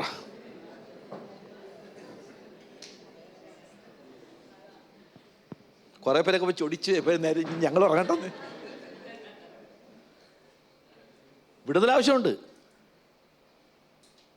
അത് വിടുതലിൻ്റെ ഒരു പ്രശ്നമാണ്. കാരണം ദൈവത്തിൻ്റെ വചനം സംസാരിച്ച് തുടങ്ങുമ്പോഴല്ലോ പിശാച് ചില ആൾക്കാർ ഉറക്കുക. തെറ്റൊന്നുമില്ല, ഒരു പ്രശ്നമില്ല. ഞങ്ങളെ വന്ന് കാണുക, ഞങ്ങളത് കൈകാര്യം ചെയ്തോളാം. എന്തോ അത്രേ ഉള്ളൂ. ചെറിയ പ്രശ്നമുള്ളൂ. അത് എന്താ കൊണ്ടെന്നറിയോ? പലപ്പോഴും അത് റിജക്ഷൻ്റെ ഔട്ട്കമായിട്ടാണ് പലപ്പോഴും ഉറങ്ങുന്നത്. എല്ലാപ്പോഴും അല്ല, ചില കാര്യങ്ങളിൽ, ചില കേസുകൾ ഞങ്ങൾ കണ്ടിട്ടുണ്ട്. ചിലപ്പോൾ ഈ ഞങ്ങൾ വിടുതൽ ശുശ്രൂഷയുടെ സമയത്ത് പലതും കണ്ടിട്ടുണ്ട്. അപ്പോൾ ഇങ്ങനത്തെ പല കാര്യങ്ങൾ ഞാനിപ്പോൾ വന്ന് ഞങ്ങൾ ഇരിക്കുമ്പോൾ തന്നെ കോട്ടുമായിടാൻ തുടങ്ങും. എനിക്കറിയാം എൻ്റെ ഉള്ളിൽ ഒരു വലിയ സ്വാധീനിക്കുന്ന ഒരു പിശാച് അവനെ സ്വാധീനിച്ചിട്ടുണ്ട്. പിശാച് ഉള്ളിൽ വേണമെന്നില്ല കേട്ടോ. പിശാചിൻ്റെ സ്വാധീനം നമ്മുടെ ഉള്ളിൽ വരാം. അപ്പോൾ നിങ്ങൾക്ക് ആർക്കെങ്കിലും, ചിലർക്ക് കൈ പൊക്കാൻ പറ്റില്ല, ആരാധിക്കുമ്പോൾ കൈ പൊക്കാൻ പറ്റില്ല. കൈ അങ്ങോട്ട് പൊങ്ങില്ല. കൈ പൊക്കാൻ ആഗ്രഹമുണ്ട്, പക്ഷെ പൊങ്ങുന്നില്ല. അപ്പോൾ എന്താ കാര്യം? ദൈവത്തെ നമ്മൾ ആരാധിക്കാൻ അവിടെ തടസ്സമുണ്ട്. വിടുതൽ ആവശ്യമുണ്ട്. ഹല്ലേലൂയ. പല രീതിയിലും വിടുതൽ ആവശ്യമുണ്ട്. അപ്പോൾ നമുക്ക് ഈ വിടുതൽ പ്രാപിച്ച്, ചിലർ വചനം വായിച്ചാൽ ഒന്നും തലയിൽ കയറുന്നില്ല. കുഴപ്പമില്ല, വാട്ട് സർ, ഞങ്ങൾക്ക് എല്ലാവർക്കും ഇങ്ങനെ പല പല പ്രശ്നങ്ങൾക്കാരാണ് ഞങ്ങളൊക്കെ. ഈ പ്രശ്നത്തിൽ നിന്നാണ് ഇങ്ങോട്ടൊക്കെ വന്നത്. അപ്പോൾ എന്ത് കുഴപ്പമില്ല, എന്താ പ്രോബ്ലം? നമ്മൾ തുറന്നു പറയാനുള്ളൊരു ചങ്കുറ്റം നമ്മുടെ നയിക്കുന്നവരോട്, നയിക്കുന്നവർ അവനുവേണ്ടി നയിക്കുന്നത്. അപ്പോൾ അവരെ പോയി കാണുക, അവരോട് പറയുക, പാസ്റ്ററെ ഒരു പ്രശ്നമുണ്ട്, ഞാൻ ഇങ്ങനെ വചനങ്ങൾ വായിക്കുമ്പോൾ ഒന്നും അങ്ങോട്ട് തലേ കയറുന്നില്ല. ചില ഇങ്ങനെ അക്ഷരങ്ങൾ ഇങ്ങനെ പലയിടത്തും ഇങ്ങനെ പറന്ന് കളിക്കണതാണ്. ABCD എന്നും U എന്നൊക്കെ പറഞ്ഞിങ്ങനെ പറന്ന് കളിക്കുക. എനിക്കൊന്നും മനസ്സിലാണില്ല. കുഴപ്പമില്ല, ഒറ്റ ഒരു പ്രാർത്ഥന കൊണ്ട് അത് മുഴുവൻ മാറും, വിടുതൽ കിട്ടും. ഹല്ലേലൂയ. പിന്നെ വചനം വായിക്കുക മാത്രം ചെയ്യരുത്, പഠിക്കണം. അടുത്ത ആളോടാ, വചനം പഠിക്കണം. ഒരു നോട്ട്ബുക്ക് ഉണ്ടാ ആർക്കെങ്കിലൊക്കെ? പേപ്പറൊന്നും അല്ല, നോട്ട്ബുക്ക് ഉണ്ടാ? Price the Lord. അത് ഞാൻ അവർക്ക് സ്തോത്രം ചെയ്യുന്നു. നോട്ട്ബുക്ക് ഉണ്ടാ മോനെ? കൊള്ളാം മോനെ. ഈ സ്റ്റുഡൻസ്, ഞാൻ സ്കൂളിൽ അല്ല കോളേജിലും സ്കൂളിലൊക്കെ ഒരു മാർക്ക് കിട്ടിയ ആളാണ്. എൻ്റെ ഭാര്യയാണെങ്കിൽ അതിനേക്കാളും കൂടുതൽ മാർക്ക് കിട്ടിയ ആളാണ്. ഞങ്ങളോട് രണ്ടുകൊണ്ടും ചോദിച്ചോ എന്താ എൻ്റെ വിജയത്തിൻ്റെ രഹസ്യം എന്ന് ചോദിച്ചാൽ, എങ്ങനെയാണ് മാർക്ക് കിട്ടിയെന്ന് പറഞ്ഞാൽ നോട്ട്സ് എഴുതും. സാറുമാർ പഠിപ്പിക്കുന്നതിൻ്റെ, എൻ്റെ ഭാര്യ എന്നെക്കാളും ചാമ്പ്യനാണ്. ഞങ്ങൾ രണ്ടുപേരും MA സൈക്കോളജി ഒരുമിച്ച് ചെയ്ത് ഭാര്യയ്ക്ക് 70% ഡിസ്റ്റിങ്ഷൻ കിട്ടി, എനിക്ക് ഡിസ്റ്റിങ്ഷൻ കിട്ടിയില്ല. ഹല്ലേലൂയ. അപ്പോൾ ഏത് പ്രായത്തിലും എന്തും ചെയ്യാന്നുള്ള കർത്താവ് നമ്മളെ കാണിക്കുകയാണ്. അപ്പോൾ ഈ വർഷം ഞാൻ പറഞ്ഞു ഈ 3 കാര്യങ്ങൾക്കും സ്ട്രോങ് ആയിട്ടുള്ള ഊന്നൽ കൊടുക്കണം. 1 ശിഷ്യത്വം, 2 ചെറുകൂട്ടങ്ങൾ, 3 ഡെലിവറൻസ് അല്ലെങ്കിൽ ആന്തരികമായിട്ടുള്ള വിടുതൽ. പൂർണ്ണമായിട്ട് ഞാൻ പറയട്ടെ, സഭയിൽ മുന്നേറ്റം ഉണ്ടാവും. ഇത് 3 കാര്യത്തിൽ സ്ട്രോങ് ആയിട്ട് ഊന്നൽ കൊടുത്തോ വിടുതലാണ്. അപ്പോൾ ഇന്ന് ഞാൻ ഇന്ന് പറയാൻ ആഗ്രഹിക്കുന്നത് നമ്മുടെ ബേബി ബ്രദർ പറഞ്ഞതനുസരിച്ച് ശിഷ്യത്വത്തെക്കുറിച്ചാണ് ഇന്ന് പറയാൻ ആഗ്രഹിക്കുന്നത്. അപ്പോൾ ദൈവം ഇന്ന് നമ്മൾ ആഗ്രഹിക്കുന്ന ഒരു സത്യമുണ്ട്, നമ്മൾ ക്രിസ്തുവിനെ പോലെ ആയിത്തീരുക എന്നത്. ഉൽപ്പത്തി പുസ്തകത്തിൻ്റെ 1-ാം അധ്യായത്തിൻ്റെ 26-ാം വാക്യം വായിക്കുമ്പോൾ അവിടെ പറയുന്നൊരു കാര്യമുണ്ട്. എന്താ പറയുന്നതെന്നറിയാമോ? അവൻ നമ്മെ അവൻ്റെ സാദൃശ്യത്തിലും സ്വരൂപത്തിലും സൃഷ്ടിച്ചു. എന്തിനാണ് സൃഷ്ടിച്ചത്? നമ്മൾ ഇത്രയും പ്രധാനപ്പെട്ട വ്യക്തികളാണെന്ന് നമുക്ക് പോലും അറിയത്തില്ല. ദൈവം പലരെ ഉണ്ടാക്കി, അദൃശ്യവും ദൃശ്യവുമായിട്ടുള്ളതെല്ലാം ഉണ്ടാക്കിയെങ്കിലും മനുഷ്യനെ ഉണ്ടാക്കിയത് അവൻ്റെ രൂപത്തിലും അവൻ്റെ സാദൃശ്യത്തിലുമാണ്. ഹല്ലേലൂയ. അത് മനുഷ്യൻ കലക്കി കുടിച്ച് നശിപ്പിച്ച് മുഴുവനും. എന്നിട്ട് എന്ത് ചെയ്ത്? മനുഷ്യൻ്റെ പോക്ക് എങ്ങോട്ടാ? പിന്നെ താഴത്തേക്കാ, പാതാളത്തിലേക്കാ, നരകത്തിലേക്കാ. കാരണം ദൈവത്തിൻ്റെ പദ്ധതിയിൽ നിന്ന് മനുഷ്യൻ വീണു. മനുഷ്യന് വേറൊരു യജമാനൻ വന്നു. ആരാണ് യജമാനൻ? പിശാച്. അപ്പോൾ മനുഷ്യൻ പിന്നെ വീണത് ഫോളൻ റേസായി. ഫോളൻ റേസ് പറഞ്ഞാൽ പിന്നെ അവൻ വീണ ഒരു ഒരു ഒരു ഒരു സമ്പ്രദായത്തിലാണ് അവൻ പിന്നെ കിടക്കുന്നത്. പിന്നെ അവൻ്റെ പോക്ക് എങ്ങോട്ടാ? നരകത്തിലേക്കാണ്. എൻ്റെ ദൈവം കണ്ടിരിക്കുമോ? ഞാൻ ചോദിക്കട്ടെ, നിങ്ങൾക്കൊക്കെ മക്കളുള്ളതല്ലേ? കുറേ പേർക്ക് കൊച്ചുമക്കളുണ്ട്. അവർക്ക് എന്തെങ്കിലും സംഭവിച്ചാൽ നിങ്ങൾ നോക്കിയിരിക്കുമോ? എൻ്റെ കർത്താവ് പെറ്റ തള്ള കുഞ്ഞിനെ മറന്നാലും എൻ്റെ കർത്താവ് എന്നെ മറക്കൂലെന്ന് പറഞ്ഞ അവൻ ഇത് കണ്ടിരിക്കുമോ? എത്രമാത്രം കണ്ടിരിക്കും? അവൻ കണ്ടിട്ടുണ്ടല്ല. അവൻ പറഞ്ഞത്, എൻ്റെ സ്വന്തം ജീവൻ പോയാലും കുഴപ്പമില്ല, ഈ വീണ് കിടക്കുന്ന മനുഷ്യരെ ഉദ്ധരിപ്പിക്കുവാൻ എനിക്കൊരു പദ്ധതിയുണ്ട്. ആ പദ്ധതി ക്രിസ്തുയേശുവിൽ അവൻ നിവർത്തീകരിച്ചു. ഹല്ലേലൂയ. അതാണ് നമുക്ക് ദൈവസ്നേഹം എന്താണെന്ന് നമുക്ക് പുസ്തകത്തിൽ വായിച്ച് പഠിക്കാൻ പറ്റത്തില്ല.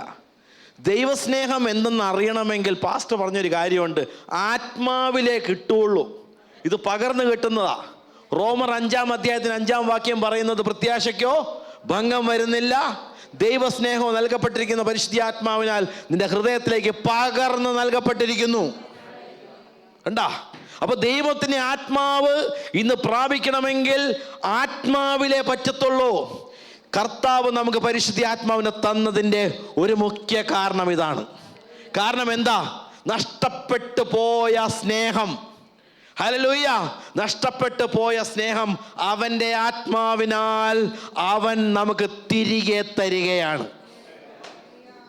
ഹല്ലേലൂയ. ഇന്ന് ഞാൻ പറയട്ടെ, നഷ്ടപ്പെട്ടു പോയത് സകലതും പുനഃസ്ഥാപിക്കുവാൻ എൻ്റെ കർത്താവ് വന്നത്. ദിശാബോധം നഷ്ടപ്പെട്ടു. നമ്മൾ എങ്ങോട്ടാ പോകുന്നതെന്ന് നമുക്കറിയത്തില്ല. അപ്പോൾ എന്തു പറ്റി? ദിശാബോധം തിരിച്ചു വന്നു. ഇന്ന് എനിക്കറിയാം, നേരത്തെ ബേബി ബ്രദർ പറഞ്ഞത്, ഞാൻ പോകുന്നത് എൻ്റെ അപ്പൻ്റെ ഭവനത്തിലേക്ക്, അപ്പൻ്റെ പൊന്മുഖം കാണുവാനാണ്. ഹല്ലേലൂയ. വിശ്വാസം ഒരിക്കലും പറയരുത് എനിക്ക് ഞാൻ നിത്യജീവൻ കിട്ടി, നിത്യജീവനിലേക്കാണ് പോകണം. നിത്യജീവനൊക്കെ നമുക്ക് കിട്ടിയ ബോണസാണ്, അതൊക്കെ ഉണ്ട് നമുക്ക്. ഞാൻ പോകുന്നത് എൻ്റെ അപ്പൻ്റെ പൊന്മുഖം കാണാനാ. ഹല്ലേലൂയ. അപ്പൻ്റെ പൊന്മുഖം കാണുവാൻ. ഹല്ലേലൂയ. ഞാൻ പലപ്പോഴും പറയുന്നില്ലേ, ഹോസ്റ്റലൊക്കെ പഠിച്ചപ്പോൾ ഞങ്ങളിങ്ങനെ ഒത്തിരി അന്ന് ഇൻലൻഡ് ലെറ്ററേ ഉള്ളൂ, അന്ന് ഫോണൊന്നുമില്ല, ഇൻലൻഡിൽ എഴുതണം. അന്ന് 25 വയസ്സേ 15 വയസ്സായിട്ട് ഇൻലൻഡ് ലെറ്റർ, എനിക്ക് ഓർമ്മയില്ല എത്രയാണ്. അതിലിങ്ങനെ കത്തെഴുതും, അപ്പാ ഞങ്ങൾ ഇവിടെയൊക്കെയാണ്, ഇത്രത്തോളം പരീക്ഷകളൊക്കെ കഴിഞ്ഞു. അവർക്കൊന്നും അതിന് യാതൊരു വിവരമില്ല. മക്കൾ പോയി പഠിക്കാൻ പോയിരിക്കുക. അവിടെ മക്കൾ എന്തൊക്കെ ആട്ടിക്കൂട്ടുന്ന അപ്പനറിയാൻ പാടില്ല. ഞാൻ ഒറ്റയ്ക്കാണ് പോയത്. അപ്പം പറഞ്ഞു നീ വണ്ടി കയറി പോടാന്ന് പറഞ്ഞ്. 18 വയസ്സായില്ലേ, പോടാന്ന് പറഞ്ഞു. ഇന്ന് 24 വയസ്സാണെങ്കിൽ അപ്പനും അമ്മയും എല്ലാം മോനെ, പൊന്നു മോനെ, വാടാ മോനെ. ഞാൻ അവനൊരു പെട്ടിയായിട്ട് ഞാൻ പോയത് ഓർക്കുന്നുണ്ട്. അങ്ങനെ തന്നെ പോയിക്കോട്ടെ, കുഴപ്പമില്ല. ഇന്ന് ലോകം ഭയങ്കര വഷളാണ്. പെട്ടിയായിട്ട് ഞാൻ പോയത് ഓർക്കുന്നുണ്ട്. ബസ്സിൽ കയറിയും ടാക്സി കയറിയൊക്കെ എങ്ങനെയൊക്കെ അവിടെ എത്തി. അവിടെ പോയിട്ട് തിരിച്ച് വിളിച്ച് അവിടെ എത്തിയാന്ന് ചോദിക്കാനുള്ള ഫോൺ പോലും അന്നില്ല. ഞാൻ ഒരു 3-4 ദിവസം കഴിഞ്ഞപ്പോൾ ഇല്ലൻ്റെ എൻ്റെ അപ്പന് കിട്ടി, എല്ലാം സുഖമായിട്ട് എത്തിയെന്ന്. അപ്പോഴാണ് അറിയണത് അവിടെ എത്തിയെന്ന്.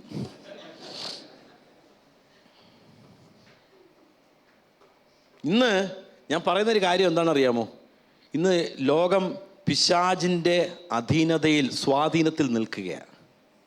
ഞാനും നിങ്ങളും ഇന്ന് കർത്താവിനെ മുറുകെ പിടിച്ചില്ല എങ്കിൽ അവൻ നമ്മളെ വിഴുങ്ങാൻ, ആരെ വിഴുങ്ങേണ്ടു എന്ന് പറഞ്ഞവൻ അലറുന്ന സിംഹത്തെ പോലെ ചുറ്റിപ്പറ്റി നടക്കുകയാണ്. അതുകൊണ്ടാണ് ഇന്ന് ശിഷ്യത്വം എന്ന് പറയുന്നത് നമുക്ക് ഒറ്റയ്ക്ക് ചെയ്യാൻ പറ്റില്ല. ഇതൊരു അതാണ് ഈ ചെറുകൂട്ടങ്ങൾക്ക്, അതിൽ നമുക്ക് ഒരു കൂട്ടത്തിൻ്റെ ഒരു പ്ലാറ്റ്ഫോമിലേ നമുക്ക് ശിഷ്യന്മാരാകാൻ പറ്റുള്ളൂ. ചെറുകൂട്ടത്തിലേ നമുക്ക് ശിഷ്യനാകാൻ പറ്റും. അപ്പം ശിഷ്യനാകണമെങ്കിൽ ഇത് പണ്ട് 1-to-1 ഡിസൈപ്പിൾഷിപ്പൊക്കെ ഉണ്ടായിരുന്നു. 1-to-1 ഡിസൈപ്പിൾഷിപ്പ് ഒന്നും അല്ല കർത്താവ് ആഗ്രഹിക്കുന്നത്. ഒരു കൂട്ടായ്മയിൽ വന്ന് നമ്മൾ ശിഷ്യപ്പെട്ട് നമ്മുടെ വരദാനങ്ങളെല്ലാം, നമ്മുടെ ദാനങ്ങൾ, ദൈവം നൽകിയ ദാനങ്ങളെല്ലാം പ്രകടിപ്പിച്ച് സഭയെ വളർത്തി അതിനെ മൾട്ടിപ്ലൈ ചെയ്ത് അടുത്ത സഭ സ്ഥാപിച്ച് ഇങ്ങനെ ലോകം മുഴുവനും നമ്മൾ കർത്താവിൻ്റെ ശിഷ്യന്മാരെ കൊണ്ട് നിറയ്ക്കുക. ഇതാണ് ദൈവത്തിൻ്റെ പദ്ധതി. ഹല്ലേലൂയ. അത് മനുഷ്യൻ്റെ സ്വന്തം ശക്തിയാൽ ചെയ്യാൻ പറ്റില്ല. നമ്മൾ എത്രമാത്രം കഴിവുണ്ടെന്ന്, പ്രസംഗിക്കാൻ കഴിവുണ്ടെന്ന്, പഠിപ്പിക്കാൻ കഴിവുണ്ടെന്ന്, ഇതുകൊണ്ട് ഒരു പ്രയോജനമില്ല. ദൈവത്തിൻ്റെ ആത്മാവ് ചലിക്കാതെ ഒരു കാര്യവുമില്ല. ഹല്ലേലൂയ. അപ്പം ഞാൻ ഇന്ന് പറയുന്ന 5 കാര്യങ്ങൾ ശ്രദ്ധിക്കുക. ഞാൻ ഇന്ന് രാവിലെ പറഞ്ഞത് തന്നെ പറയുന്നത് കാര്യം, അത് വീണ്ടും നിങ്ങൾക്കൊരു സ്ട്രോങ് ആയിട്ട് നിങ്ങളുടെ ഉള്ളിലേക്ക് കയറാൻ വേണ്ടി. കുറച്ച് പേരുണ്ടായിരുന്ന കുഴപ്പം, ഡസൻറ്റ് മാറ്റർ. കാരണം ഞാൻ ഇന്ന് ദൈവാത്മാവ് തന്നതാണ് ഞാൻ നിങ്ങൾക്ക് തന്നത്. അവിടെ 1 പത്രോസിൻ്റെ താഴേക്ക് വായിക്കുമ്പോൾ ഒരു കാര്യം 13-ാം വാക്യം പറയുന്നത് ഇങ്ങനെയാണ്. ഞാൻ വായിക്കാം. 1 പത്രോസിൻ്റെ 1-ാം അധ്യായത്തിൻ്റെ 13. ആകയാൽ നിങ്ങളുടെ മനസ്സ് ഉറപ്പിച്ച് നിർമ്മതരായി യേശുക്രിസ്തുവിൻ്റെ പ്രത്യക്ഷതയെങ്കിൽ നിങ്ങൾക്ക് വരുവാനുള്ള കൃപയിൽ പൂർണ്ണ പ്രത്യാശ വെച്ചുകൊള്ളുവിൻ. പണ്ട് നിങ്ങളുടെ അജ്ഞാത കാലത്തുണ്ടായിരുന്ന മോഹങ്ങളെ മാതൃകയാക്കാതെ നിങ്ങളെ വിളിച്ച വിശുദ്ധന് ഒത്തവണ്ണം അനുസരണമുള്ള മക്കളായി എല്ലാ നടപ്പിലും വിശുദ്ധരാകുവിൻ. എല്ലാവരും പറ, വിശുദ്ധരാകുവിൻ. ഹലോ. എല്ലാ നടപ്പിലും എന്ത് ചെയ്യണം? വിശുദ്ധി വേണം. എന്നിട്ടവിടെ പറയുന്നു, ഞാൻ വിശുദ്ധനാകയാൽ നിങ്ങളും വിശുദ്ധരായിരിപ്പിൻ. അപ്പം നമുക്കൊരു വലിയൊരു വിളിയാണ്, കോൾ ഫോർ ഹോളിനെസ്. കർത്താവിൻ്റെ വിശുദ്ധിയിലേക്കൊരു വിളിയാണ് ദൈവം. പറ്റുമോ? വളരെ ബുദ്ധിമുട്ടാണ്. പക്ഷേ എൻ്റെ കർത്താവ് എന്നിൽ നിറഞ്ഞു വന്നാൽ അവനാണത് ചെയ്യുന്നത്, ഞാനല്ല. അതാണ് നല്ല വർത്തമാനം. കർത്താവ് ചെയ്യുന്നത് കൊണ്ട് എൻ്റെ പ്രവൃത്തിയല്ല, എനിക്കത് യാതൊന്നുമില്ല. ഒറ്റ കാര്യം മാത്രമേ എൻ്റെ ഭാഗത്തുള്ളൂ, സമർപ്പണം. ഞാൻ എന്നെ തന്നെ കർത്താവിന് സമർപ്പിക്കാൻ തയ്യാറാണെങ്കിൽ അവൻ്റെ പ്രവൃത്തി എന്നിലൂടെ വെളിപ്പെടും. എല്ലാവരും പറഞ്ഞേ, അവൻ്റെ പ്രവൃത്തി എന്നിലൂടെ വെളിപ്പെടും. അപ്പോൾ ദൈവം നമ്മളിൽ നിന്ന് ആഗ്രഹിക്കുന്ന, നമ്മുടെ ഭാഗത്തു നിന്ന് ചെയ്യേണ്ട 5 കാര്യങ്ങൾ ഞാൻ പറയാം. 1, ആരാധന. ഹല്ലേലൂയ. റോമർ 12-ാം അധ്യായത്തിൻ്റെ 1-2 വാക്യങ്ങൾ വായിക്കാം. റോമർ 12-ന്റെ 1-2 വാക്യങ്ങൾ എന്താണ് വായിക്കുന്നത്? സഹോദരന്മാരെ, ഞാൻ ദൈവത്തിൻ്റെ മനസ്സലിവ് ഓർപ്പിച്ച് നിങ്ങളെ പ്രബോധിപ്പിക്കുന്നത്, നിങ്ങൾ ബുദ്ധിയുള്ള ആരാധനയായി പാട്ട് പാടണം. ആണോ? തെറ്റായിട്ടുള്ള വചനമാണല്ലേ. അവിടെ എഴുതിയേക്കണ അങ്ങനെയല്ല. ബുദ്ധിയുള്ള ആരാധനയായി നിങ്ങളുടെ ശരീരങ്ങളെ ജീവനും വിശുദ്ധിയും ദൈവത്തിന് പ്രസാദമുള്ള യാഗമായി അപ്പോൾ ആരാധന എന്ന് പറയുന്നത് ജീവനും വിശുദ്ധിയും ദൈവത്തിന് പ്രസാദമുള്ള യാഗമായി എൻ്റെ ശരീരത്തെ സമർപ്പിക്കുക. അടുത്ത ആൾ പറ, ശരീരത്തെ സമർപ്പിക്കുന്നതാണ് ആരാധന എന്ന് പറ. പാട്ടല്ല ആരാധന എന്ന് പറ. ആ, എത്ര പേർക്ക് മനസ്സിലായി? ഞാൻ വിചാരിച്ച് പാട്ടാണെന്നാണ് വിചാരിച്ചത്. നല്ല ഈണത്തിലൊക്കെ പാടുമ്പോൾ കർത്താവിന് സന്തോഷം ഉണ്ടാകുന്നു. പകുതി പാട്ടും നുണയാ. എൻ്റെ പ്രാണപ്രിയ എന്നൊക്കെ പറയണ ചുമ്മയാ. ഏറ്റവും കൂടുതൽ നുണ പറഞ്ഞ കർത്താവിനോടാ. ആരോ എന്നോട് പറഞ്ഞ പോലെ, പാസ്റ്ററേ ഇന്ന് കുറേ നുണ പറഞ്ഞു കൂട്ടി, ആരാധന കഴിയുമ്പോൾ പറഞ്ഞ എൻ്റെ പ്രാണപ്രിയ എന്നൊക്കെ പാടിയതെല്ലാം നുണയായിരുന്നു. കാരണം എന്താ, ശരിക്കും പറഞ്ഞ പ്രാണപ്രിയനൊന്നുമല്ല. പിന്നെ അങ്ങോട്ട് എല്ലാവരുടെ കൂട്ടത്തിൽ ഞാനും പാടി. അത് പ്രാണപ്രിയനാകുന്ന എപ്പോഴാണെന്ന് അറിയാമോ? ദൈവമായിട്ടുള്ള ഇൻറ്റിമസി വരുമ്പോഴാണ്. ഞാൻ ഇന്ന് രാവിലെ പറഞ്ഞൊരു കാര്യമുണ്ട്. ഞാനൊരു ഈ പല വിവാഹങ്ങൾ നടത്തിയിട്ടുണ്ട്. കഴിഞ്ഞ ഒരു 5-6 വർഷമായിട്ട് 10-70 വിവാഹങ്ങൾ ഞാൻ നടത്തിയിട്ടുമുണ്ട്. അതിൽ എൻ്റെ 3 ഇരട്ടി വിവാഹങ്ങൾക്ക് പങ്കെടുത്തിട്ടുമുണ്ട്. ഇഷ്ടംപോലെ വിവാഹങ്ങൾക്ക് പങ്കെടുത്തിട്ടുണ്ട്. 150 അല്ല, അതിൽ കൂടുതലുണ്ട്. അപ്പോൾ ഞങ്ങൾ ഇവിടെ സഭയായിട്ടൊരു 70 വിവാഹങ്ങൾ നടത്തിയപ്പോഴുണ്ടല്ലോ, ഈ ഞാൻ പ്രത്യേകിച്ച് ശ്രദ്ധിക്കുന്നത് ഈ വധുവിനെ ശ്രദ്ധിക്കും. കാരണം സാധാരണ സ്ത്രീകൾക്ക് ഭയങ്കര ടെൻഷനാണ്. പുരുഷന്മാർക്ക് അത്രയും കണ്ടിട്ടില്ല. ചിലപ്പോൾ പുരുഷന്മാരും ടെൻഷനായിട്ടിരിക്കണം, എന്നാലും സ്ത്രീകളെ കൂടി ടെൻഷനായിട്ടിരിക്കണം. ചിലർക്ക് ഭയങ്കര സന്തോഷം കണ്ടിട്ടുണ്ട്, ഒന്നുമില്ലാത്തൊരു ആനന്ദം. കാരണം അവർക്ക് ആ പ്രത്യാശ, കാരണം ആ പ്രാണപ്രിയനുമായിട്ട് ജീവിക്കാനുള്ള ഒരു പ്രത്യാശ ഒരു മുമ്പിൽ, ബാക്കി എന്നും കാണുന്നില്ല, അതാ കാണുന്നത്. അപ്പോൾ അങ്ങനത്തെയൊക്കെ അവസരത്തിലുണ്ടല്ലോ, അവരറിയാതെ പാട്ടും പാടും. വെറുതെ ഇരിക്കുമ്പോഴൊക്കെ ഉണ്ടല്ലോ പാട്ട് വരും. അതെന്താണ്? സന്തോഷത്തിൻ്റെ പ്രകടനമാണ്. നമ്മുടെ പാട്ടും അതുപോലെ തന്നെയാണ്. ദൈവസന്നിധിയിൽ ദൈവത്തിൻ്റെ ആ സന്തോഷത്തിലായി തീരുമ്പോൾ നമ്മൾ എന്തു ചെയ്യും? പാട്ടോടെ പാടും. പാട്ട്, നൃത്തങ്ങളെല്ലാം ദൈവത്തോടുള്ള ആരാധനയുടെ പ്രകടനങ്ങളാണ്. ഇപ്പം നമ്മളൊക്കെ എങ്ങനെ പാട്ട് പാടണം? എല്ലാവരും പാടുന്നു, ഞാനും പാടുന്നു. ഈണത്തിൽ പാടണമെന്ന് പറയും, സി മേജർ തന്നെ പാടണമെന്ന് പറയും. എനിക്ക് പിന്നെ കോഡ കുറച്ച് അറിയാവുന്നതുകൊണ്ട് സി മേജറും സി മൈനറൊക്കെ തമ്മിൽ എനിക്ക് വ്യത്യാസം അറിയാം. ഞാൻ അപ്പം തന്നെ പറയും, ദേ കോഡ് തെറ്റിപ്പോയിട്ടോ, പിച്ച് തെറ്റിപ്പോയെന്ന് ഞാൻ പറയും. കുറച്ച് എനിക്കറിയാം. അപ്പോൾ ഈ പാട്ടൊക്കെ പാടുമ്പോഴുണ്ടല്ലോ, സി കോഡും ഡി കോഡും നോക്കൂല, ഹൃദയത്തിൻ്റെ ആ നിറവാണ് വായ പ്രസ്താവിക്കുന്നത്. നമ്മുടെ ഹൃദയത്തിൻ്റെ ആ സന്തോഷം ഉണ്ടല്ലോ, അത് പാട്ടായിട്ട് വരും. അതാണ് ചില ആൾക്കാരൊക്കെ പാട്ട് എഴുതുന്നത്, ചില ശോകഗീതങ്ങളൊക്കെ ഉണ്ടല്ലോ ദുഃഖത്തിലെഴുതുന്നത്. എന്നാൽ സന്തോഷത്തിൻ്റെ പാട്ടുകളും പ്രാണനാഥനോടുള്ള ആ താല്പര്യമെല്ലാം സന്തോഷത്തിൻ്റെ നിറവിലാണ് വരുന്നത്. കർത്താവ് ആഗ്രഹിക്കുന്നത് നമ്മൾ സന്തോഷത്തിന് നിറവിൽ നിൽക്കാനാണ്. ഹല്ലേലൂയ. ദുഃഖമല്ല. ആമേൻ. കർത്താവിനെ പ്രതി ആരും ദുഃഖിക്കേണ്ട കേട്ടാ. കർത്താവിനെ പ്രതി ആരും ദുഃഖിക്കേണ്ട. കർത്താവിനെ പ്രതി സന്തോഷം കൊണ്ട് നിറഞ്ഞാൽ മതി. ആ സന്തോഷം വരുന്നത് എങ്ങനെയാണെന്ന് അറിയാമോ? പരിശുദ്ധാത്മാവിൽ നമ്മൾ നിറയുമ്പോൾ. ഗലാത്യറിൻ്റെ 5-ാം അധ്യായം ഏത് വാക്യമാ? പരിശുദ്ധാത്മാവിൻ്റെ ഫലമോ സ്നേഹം, സന്തോഷം, സമാധാനം, ദീർഘക്ഷമ, ദയ, പരോപകാരം, വിശ്വസ്തത, സൗമ്യത. ഓ, ചാമ്പ്യന്മാരായ എല്ലാവരും. ഇനി എന്ത് വേണം? അപ്പോൾ അതെല്ലാം നമുക്ക് ഉള്ളിലേക്ക് ആത്മാവിനാൽ കിട്ടുന്നതാണ്. സന്തോഷം കൊണ്ട് നിറയും. ആ ലോകത്തിൽ ദുഃഖമുണ്ട്. നമുക്ക് പല ദുഃഖങ്ങളും നമുക്ക് ആർക്കാ ദുഃഖമില്ലാത്തത്? പല വിഷയങ്ങളെ പ്രതി നമുക്ക് ദുഃഖമുണ്ട്. പക്ഷേ ആ ദുഃഖത്തിന് ഈ സന്തോഷത്തെ തൊടാൻ പറ്റില്ല. ഇത് ദൈവത്തിൻ്റെ സന്തോഷമാണ്. ഹല്ലേലൂയ. ആ ദൈവത്തിൻ്റെ സന്തോഷത്തിലേക്ക് കയറുമ്പോൾ അത് വേറൊരു ലെവലാണ്. ഞാൻ പ്രാർത്ഥിക്കാൻ പോകും നിങ്ങളെല്ലാം ഉള്ളിലെല്ലാവരുടെയും ആ സന്തോഷം വരണമെന്ന്. എന്നോട് പലരും ചോദിക്കുന്നു, പാസ്റ്റർ ദുഃഖമൊന്നുമില്ലേ? ദുഃഖമൊക്കെ ഉണ്ട്. ദുഃഖമൊക്കെ ചെറുതായിട്ട് എല്ലാവർക്കും ഉണ്ട്. പക്ഷേ ആ കർത്താവ് തന്ന സന്തോഷത്തെ ഒരു ദുഃഖത്തിനും മറികടത്താൻ പറ്റില്ല. കണ്ണട ഞാൻ പ്രാർത്ഥിക്കാൻ പോകും എല്ലാവർക്കും. കർത്താവെ ഞാൻ പ്രാർത്ഥിക്കുമ്പോൾ ജനങ്ങളുടെ മനസ്സിലേക്കും അവരുടെ ശരീരത്തിലേക്കും കർത്താവെ അവരുടെ ആത്മാവിലുള്ള സന്തോഷം പരിശുദ്ധ ആത്മാവ് മുഖാന്തരം കർത്താവെ പകർന്ന് പെനിട്രേറ്റ് ചെയ്ത് കർത്താവെ ഓരോ കോശങ്ങളിലേക്കും ഇറങ്ങിച്ചെല്ലട്ടെ എന്ന് ഞാൻ പ്രാർത്ഥിക്കുന്നു. കർത്താവെ ഞങ്ങളുടെ ഉള്ളം സന്തോഷിക്കട്ടെ. ദുഃഖം ഞങ്ങളിൽ നിന്ന് മാറിപ്പോകട്ടെ. ഞങ്ങൾ വ്യസന മക്കളല്ല, ഞങ്ങൾ സന്തോഷത്തിൻ്റെ മക്കളാണ്.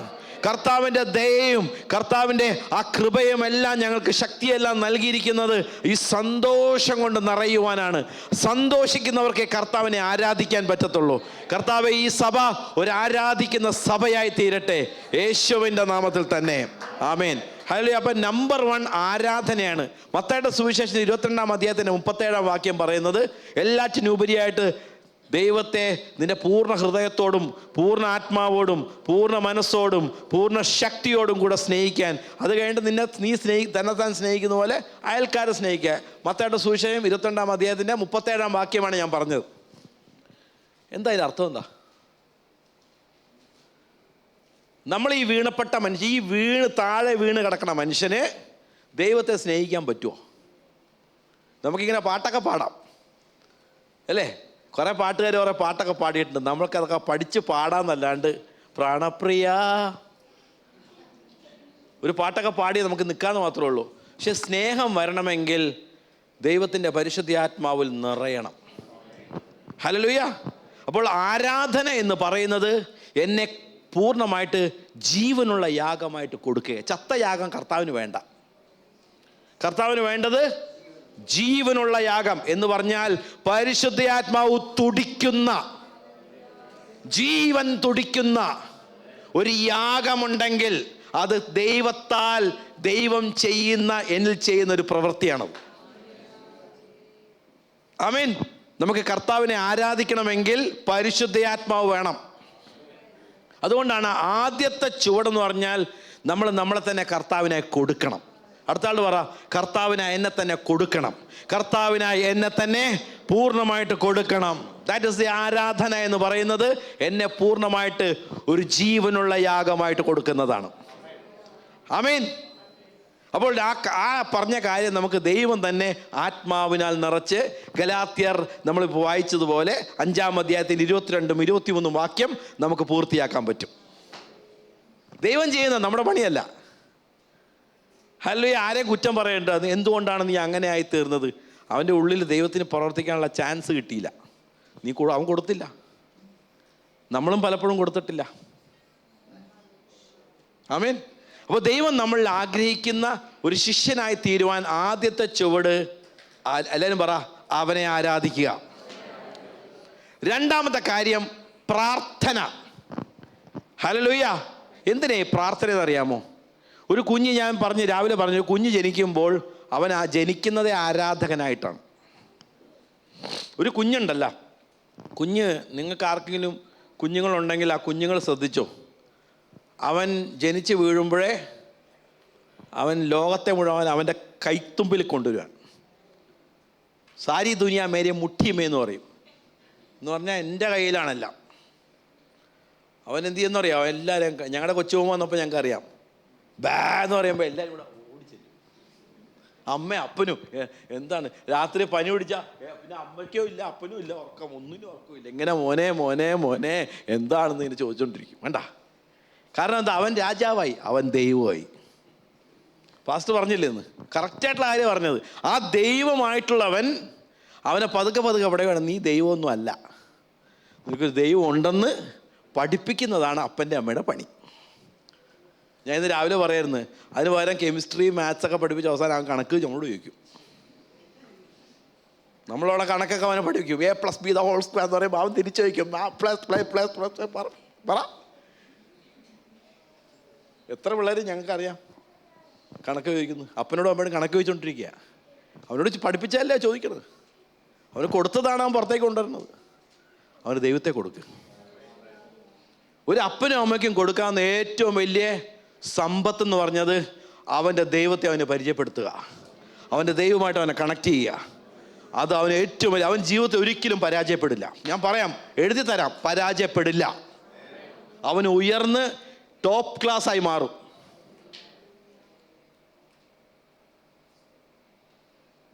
ഹല്ലേലൂയ. അപ്പോൾ ആരാധകൻ ആയി തീർന്നാൽ അവൻ ആരെ ആരാധിക്കണമെന്നാണ് ചോദ്യമുള്ളൂ. അതുകൊണ്ടാണ് അവനെ പ്രാർത്ഥിക്കാൻ പഠിപ്പിക്കുന്നത്. പ്രാർത്ഥന എന്ന് പറഞ്ഞാൽ ആശ്രയമാണ്, ഡിപ്പെൻഡൻസ്. നിന്റെ സകല കാര്യങ്ങൾക്കും നിന്റെ സൃഷ്ടാവിനെ നീ ആശ്രയിക്കുക. ഹല്ലേലൂയ. ഞാൻ പറയട്ടെ, സത്യം ഞാൻ പറയാണ്, ഞാൻ നുണ പറയല്ല. ഞാൻ എൻ്റെ ബിസിനസ്സൊക്കെ വിട്ട് കഴിഞ്ഞപ്പോഴുണ്ടല്ലോ, പല സമയത്തും വെല്ലുവിളികൾ എൻ്റെ മുമ്പിൽ വന്നിട്ടുണ്ട്.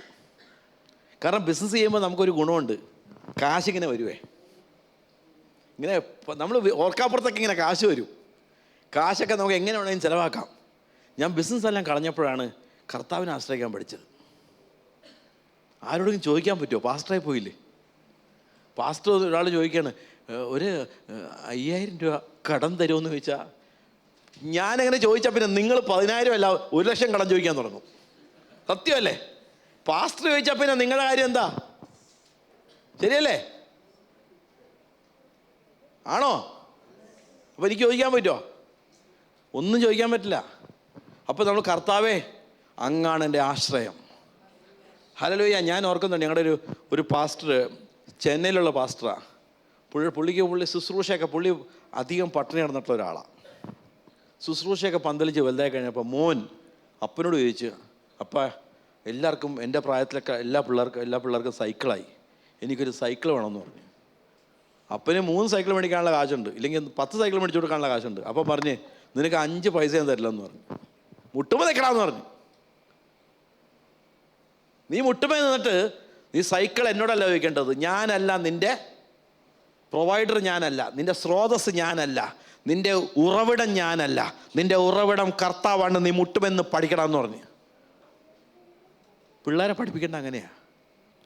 ചോദിച്ചെല്ലാം വാങ്ങിച്ചു കൊടുക്കരുത്. Never do it. Teach them that God is their source. അവരുടെ സ്രോതസ്സും അവരുടെ ഉറവിടവും എല്ലാം അവൻ്റെ സൃഷ്ടാവാണെന്ന് അവനെ പഠിപ്പിക്കണം. ഹല്ലേലൂയ. അവൻ എന്ത് ചോദിച്ചാലും കൊടുക്കരുത്, മുട്ടുമെന്ന് പ്രാർത്ഥിക്കാൻ പറയണം. ഹല്ലേലൂയ. എന്നിട്ട് ഇവൻ പ്രാർത്ഥിക്കാൻ തുടങ്ങി. പ്രാർത്ഥിച്ചപ്പോൾ ഏതൊരു അങ്കിൾ അവന് സൈക്കിൾ കൊടുത്ത്. അവൻ്റെ ജീവിതത്തിലെ അവനൊരു വിജയം പോലെ. പക്ഷെ അവനൊരു കാര്യം പഠിച്ച്, പ്രാർത്ഥിച്ചാൽ എനിക്ക് ദൈവം തരും എന്നുള്ള കാര്യം പഠിച്ചു. ആമേൻ. മക്കളെ പഠിപ്പിക്കേണ്ട കാര്യമായിട്ട് മുട്ടുമെന്നൊന്ന് പ്രാർത്ഥിക്കാൻ പറ. ചിലപ്പോൾ 2 മാസം 2 വർഷം, ചിലപ്പോൾ 2 മാസം 3 മാസം 4 മാസം, ചിലപ്പോൾ 1 വർഷം ഇരുന്ന് പ്രാർത്ഥിക്കും. പക്ഷെ അവന് പ്രാർത്ഥിച്ചാൽ അവന് കിട്ടിക്കഴിയുമ്പോഴുണ്ടല്ലോ അവൻ്റെ വിശ്വാസം വർദ്ധിക്കും. ഹല്ലേലൂയ. സെക്കൻഡ്, പ്രാർത്ഥന, ആശ്രയം. എല്ലാവരും പറഞ്ഞേ, 2ാമത്തെ കാര്യം പ്രാർത്ഥന, ആശ്രയം. ഹല്ലേലൂയ. 3ാമത്തെ കാര്യം പരിശുദ്ധാത്മാവിൻ്റെ നിറവ്. ഹല്ലേലൂയ. ഏതൊരു അവസരത്തിൽ നമ്മൾ എന്ത് ചെയ്യണം? പരിശുദ്ധാത്മാവിൻ്റെ നിറവിൽ. നിങ്ങൾ ഡൗൺ ആണോ? ആത്മാവിൽ പ്രാർത്ഥിക്കുക. ആത്മാവിനെ വിടരുത്. കാരണം നമ്മുടെ അകത്ത മനുഷ്യനെ ഇങ്ങനെ നശിപ്പിക്കാൻ പിശാച് പദ്ധതികൾ മെഞ്ഞുകൊണ്ടിരിക്കുക. ഞാൻ ഇന്ന് പാസ്റ്റോട് പറയുന്നത്, ഈ രാവിലെ യാമങ്ങളുണ്ടല്ലോ, ഒരു 12 തൊട്ട് 3 മണി വരെ ടൈമുണ്ട്. നമ്മൾ നല്ല കൂർക്കം വലിച്ച് ഉറങ്ങുന്ന ടൈമാണ്, ഞാൻ ഉൾപ്പെടെ. ആ സമയത്താണ് ഇരുട്ടിൻ്റെ പ്രവൃത്തി ഏറ്റവും കൂടുതലായിത്തീരുന്നത്. ഇരുട്ടിൻ്റെ പ്രവൃത്തി ഏത് സമയത്താണെന്നറിയോ? എല്ലാവരും ഉറങ്ങുന്ന സമയത്താണ്. ആ സമയത്തൊന്ന് പ്രാർത്ഥിക്കാൻ പറ്റുമോ? വിജയം കണ്ടെത്താൻ പറ്റും. വിടുതലും വിജയം ആ സമയത്താണ്. അത് വചനപ്രകാരമുള്ള കാര്യമല്ല, അനുഭവസ്ഥർ എന്നോട് പറഞ്ഞതാണ്. 12 മണിക്ക് കണ്ണിൻ്റെ വെയിറ്റ് 10 കിലോ ഇതുമേ തൂക്കം പോലെയാണ്. പക്ഷെ അവിടെ നമ്മൾ വിജയിച്ചിട്ടുണ്ടെങ്കിലുണ്ടല്ലോ വിടുതലുണ്ട്. ആത്മാവിൽ ജാഗരിക്കുക. എല്ലാവരും പറഞ്ഞേ, ആത്മാവിൽ ജാഗരിക്കുക. നമുക്ക് ആത്മാവിനെ തന്നത്, നമുക്ക് ഈ അന്യഭാഷയൊക്കെ തന്നത് എന്താണല്ലേ? നമുക്ക് ആത്മാവിൽ പ്രാർത്ഥിച്ച് നമ്മുടെ ആത്മാവിനൊരു വർധന വരാൻ വേണ്ടി. എഫീസ്യർ 3-ാം അധ്യായത്തിൻ്റെ 16-ാം വാക്യം ഒന്ന് വായിച്ചേ. എഫീസ്യർ 3:16 എന്താ വായിക്കണം? അവൻ തൻ്റെ മഹത്വത്തിൻ്റെ ധനത്തിനൊത്തവണ്ണം അവൻ്റെ ആത്മാവിനാൽ നിങ്ങളുടെ അകത്ത മനുഷ്യനെ സംബന്ധിച്ച് ശക്തിയോടെ ബലപ്പെടേണ്ടതിന്. എന്ന് പറഞ്ഞാൽ എൻ്റെ ഉള്ളിലെ മനുഷ്യൻ എന്തു പറ്റും? പരിശുദ്ധാത്മാവിനാൽ ദൈവശക്തി പ്രാപിച്ച് അവന് എന്തും ചെയ്യുവാനും. ഈ നമ്മുടെയൊക്കെ ചിന്ത വെച്ചിട്ടുണ്ടെങ്കിൽ ഈ ആത്മാവിൻ്റെ ബലം എന്ന് പറഞ്ഞാൽ കുറേ ഒച്ചയും ബഹളമാണ്. ഒച്ചയും ബഹളമൊന്നും അല്ല. നമ്മുടെ ഉള്ളിലുള്ള നമ്മുടെ ചില കോട്ടകളെ ജയിക്കണമെങ്കിൽ ആത്മാവിൻ്റെ ശക്തി നമ്മുടെ ഉള്ളിൽ സ്ട്രോങ് ആക്കണം. ഈ കോട്ടകൾ എന്ന് പറഞ്ഞാൽ എന്താ? കോട്ടകൾ എന്ന് പറഞ്ഞാൽ നമ്മുടെ ഉള്ളിൽ പ്രവർത്തിക്കുന്ന ചില ചിന്താകുലങ്ങളും മനോഭാവങ്ങളും ചില ശീലങ്ങളും ഇതെല്ലാം നമ്മളെ നശിപ്പിച്ചുകൊണ്ടിരിക്കുകയാണ്. അതിനാണ് വിടുതൽ നമ്മൾ കൊണ്ടുപോകണം. വിടുതൽ എന്തിനാ? ഈ കോട്ടകളെ നശിപ്പിക്കാനാ. നമ്മുടെ പൂർവികന്മാരായിട്ടുള്ള പലരും നമുക്ക് കുറേ തന്നിട്ടുണ്ട്. നമ്മുടെ അമ്മ ഉള്ള അമ്മായിയമ്മ പോരും, അമ്മ അനുഭവിച്ച പോരുകൾ, അമ്മ അനുഭവിച്ച പ്രയാസങ്ങളെല്ലാം ആർക്കാ കിട്ടിയത്? കേട്ടില്ല.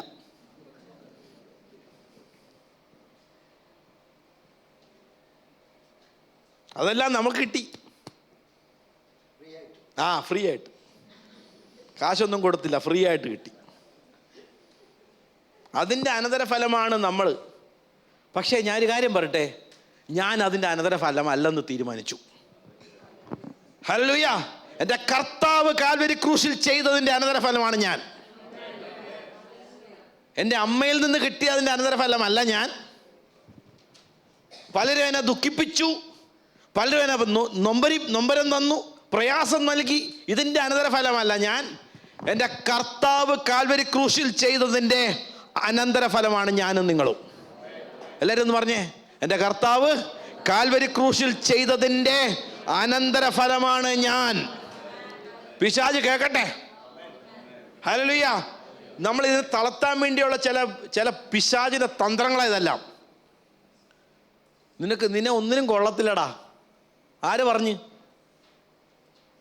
എൻ്റെ ഉള്ളിൽ പിശാച് ഓതിയതാണ്. നിനക്ക് സംസാരിക്കാൻ അറിയില്ലടാ, നിന്നെ ഒന്നിനും കൊള്ളത്തില്ലടാ, നീ വെറും ചണ്ടിയാടാ എന്ന് ആര് പറഞ്ഞ്? അത് അവൻ പറഞ്ഞതാ. എൻ്റെ കർത്താവ് എന്നെ കുറിച്ച് അങ്ങനെയല്ല പറഞ്ഞത്. ഹല്ലേലൂയ. അത്ഭുതകരമായി നിന്റെ അന്തരംഗങ്ങളെ സൃഷ്ടിച്ചവനാണ് ഞാൻ. നീ ഒരു അത്ഭുതമാണ്. നമ്മളോട് തന്നെ പറയണം ചിലപ്പോൾ, ഞാൻ ആരാണ്? ഞാനൊരു അത്ഭുതം. പറഞ്ഞേ, ഞാനൊരു അത്ഭുതമാണെന്ന് പറ. ഹല്ലേലൂയ. നിന്നെ ആര് തുച്ഛീകരിച്ചാലും, നിന്നെ ആര് തള്ളിക്കളഞ്ഞാലും എൻ്റെ ദൈവം തള്ളിക്കളയില്ല. എൻ്റെ ദൈവം പറയുന്നു, നീ എനിക്ക് പ്രിയപ്പെട്ടവൻ, നീ ഒരു അത്ഭുതമാണ്. ഹല്ലേലൂയ. ആമേൻ. എൻ്റെ ദൈവം എന്നെ തള്ളിക്കളയില്ല. അതുകൊണ്ടാണ് മൂന്നാമത്തെ കാര്യം ഞാൻ പറഞ്ഞത് എന്താ? പ്രാർത്ഥന. നാലാമത്തെ കാര്യം വചനം. ഇന്നത്തെ പാസ്റ്റർ പറഞ്ഞ 5 വചനം എത്ര പേര് വായിക്കുന്നുണ്ടെന്ന് എനിക്ക് കേൾക്കണം. കൊള്ളാം. എന്താ ഇത് സഭേ? മിസ്റ്റർ സഭ ഉണരൂ. 5 പേരുടെ കയ്യാണ് കണ്ടത് ഞാൻ. അതിനെക്കാരും കൂടുതലുണ്ടല്ലേ?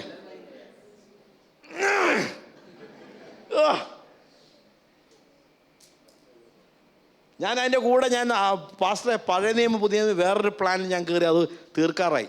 ഇനി എനിക്ക് 26 ദിവസം കഴിഞ്ഞാൽ എൻ്റെ മൂന്നാമത്തെ വട്ടം പഴയതും പുതിയ നിയമവും ഞാൻ തീർത്ത്.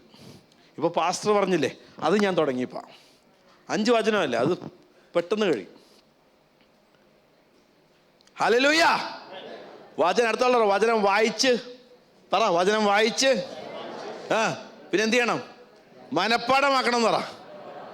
എന്നിട്ട് നമുക്ക് പ്രസ്താവിക്കണം. വചനം നമുക്ക് ഉണ്ടെങ്കിലേ നമുക്ക് 2 വചനം പറയാൻ പറ്റുള്ളൂ. ഇവിടെ നിൽക്കണമെങ്കിൽ തന്നെ 2 വചനം അറിയാണ്ട് ഇവിടെ നിൽക്കാൻ പറ്റുമോ? ഇവിടെ നിൽക്കണ്ട. നിങ്ങളുടെ കൂട്ടുകാരുടെ മുമ്പിൽ നിങ്ങൾക്ക് ഞാൻ ഇന്നലെ അവൻ്റെ മുമ്പിൽ ഞാൻ പറഞ്ഞ പോലെ 1 മണിക്കൂർ ഞാൻ സംസാരിച്ചത് എന്തുകൊണ്ടാണ്? വചനം ഉള്ളിലുണ്ടെങ്കിൽ സംസാരിക്കാൻ പറ്റുള്ളൂ. ഞാൻ അതുകൊണ്ടാണ് ഈ പുസ്തകമൊന്നും വെക്കാത്തത്. വചനം ഉള്ളിലില്ലാതെ ഒന്നും ചെയ്യാൻ പറ്റില്ല. ദൈവത്തിൻ്റെ വചന നിറവ് നമ്മുടെ ഉള്ളിൽ വേണം. ഹല്ലേലൂയ. വചനം എന്ത് ചെയ്യണം? പഠിക്കണം, എഴുതി പഠിക്കണം. അതാണ് ഒരു പുസ്തകം കയ്യിൽ വേണം, അത് എഴുതുക. പിന്നെ എന്ത് ചെയ്യണം? വായിക്കണം, വീണ്ടും വീണ്ടും ധ്യാനിക്കണം. എങ്ങനെ ധ്യാനിക്കണത്? പറഞ്ഞ് ഉരുവിട്ടുകൊണ്ടിരിക്കുക. പിന്നെ എന്ത് ചെയ്യണം? പ്രസ്താവിക്കണം, ഏറ്റു പറയണം. പിന്നെ ചില സമയത്ത് നമ്മൾ എന്ത് ചെയ്യണം? ചിലപ്പോൾ അതുകൊണ്ട് പിശാചിനെയൊക്കെ ശാസിക്കണം. യേശുവിൻ്റെ നാമത്തിൽ എന്നെ അലട്ടാനുള്ള സകല ശക്തിയോട് നമ്മൾ ചിലർക്ക് എന്ത് ചെയ്യണം? ഡിക്ലെയർ ചെയ്യണം. ചിലപ്പോൾ ഡിക്ലെയർ ദ വേർഡ്. മനപ്പാടമാക്കിക്കോ, കുഴപ്പമില്ല. ദൈവത്തിന് വചനം കയറി കഴിയുമ്പോൾ നമ്മുടെ ഉള്ളിൽ എന്ത് പറ്റും? പിന്നെ നമുക്ക് കോൺഫിഡൻസ് ആണ്. 4-ാമത്തെ കാര്യം വേർഡ് ഓഫ് ഗോഡ്. 5-ാമത്തെ കാര്യം കൂട്ടായ്മ. എന്തിനാ കൂട്ടായ്മ? പലർക്കും അറിയില്ല എന്തിനാ കൂട്ടായ്മ എന്ന്. ഇന്ന് ഞായറാഴ്ച ആയതുകൊണ്ട് ഞാൻ ചർച്ച വന്നു. ഞായറാഴ്ച ആയതുകൊണ്ടല്ല ചർച്ച വന്നത്. കൂട്ടായ്മ എന്ന് പറഞ്ഞാൽ ക്രിസ്തുവിൻ്റെ ശരീരത്തിൻ്റെ ഭാഗമായി തീരുവാൻ വേണ്ടി ഞാൻ വന്നതാ. അത് എവിടെയൊക്കെ എനിക്ക് അവസരമുണ്ടോ ഞാൻ അവിടെയൊക്കെ ചെല്ലും. അതുകൊണ്ട് പാസ്റ്റർ ഒരു ആഹ്വാനം കൊടുത്തിട്ടുണ്ടെങ്കിൽ ഉണ്ടല്ലോ, ഓടി ചെല്ലണം. കർത്താവ് നോക്കുക ആർക്കൊക്കെയാണ് താല്പര്യമുള്ളതെന്ന്. പാസ്റ്ററിൻ്റെ കൂടെ നിൽക്കാൻ റെഡി ആയിരിക്കണം. ശരിയല്ലേ? അപ്പം എന്തു പറ്റും? ഒരു പകർച്ച ഇതെല്ലാം പകർച്ചയായിട്ടാ. ഈ കോവിഡ് മാത്രമല്ല പകർച്ച. അടുത്ത ആൾ പറ, കോവിഡ് കുറേ പകർച്ച നമുക്ക് തന്ന്. ഈ കോവിഡ് മാത്രമൊന്നുമല്ല, നല്ല പകർച്ചയൊക്കെ ഉണ്ട്. ആമേൻ. ദേവദാസന്മാരെ കാണാം, നമുക്ക് കുറേ പകർച്ച കിട്ടും. ആമേൻ. വിശ്വാസമുള്ളവരോട് കൂടെ നടക്കണം. ഈ വിശ്വാസത്തിന് ഈ കുൺസ വർത്താനം പറയുന്ന കൂടെ നടക്കരുത്. നെഗറ്റീവ് സംസാരിക്കുന്ന അവിടുന്ന് മാറി ഓടിക്കൊള്ളണം. കുറ്റം പറയുന്നവർക്ക് മാറിപ്പോണം. അത് കുറ്റം നമ്മുടെ മേത്തും വരും. പകർച്ച. ഏടി അത് കണ്ടില്ലേടി, അവരെ കണ്ടില്ലേടി, ഇവളെ കണ്ടില്ലേ, അത് മുഴുവൻ കിട്ടുകയാണ്. പ്രാപിച്ചെടുക്കാൻ കൊണ്ട് അതൊക്കെ കാണുമ്പോൾ മാറിപ്പോണം. യേശുവിന്റെ നാമത്തിൽ പോ. കുറ്റം നീ പറഞ്ഞോ, എനിക്ക് വേണ്ട കുറ്റം.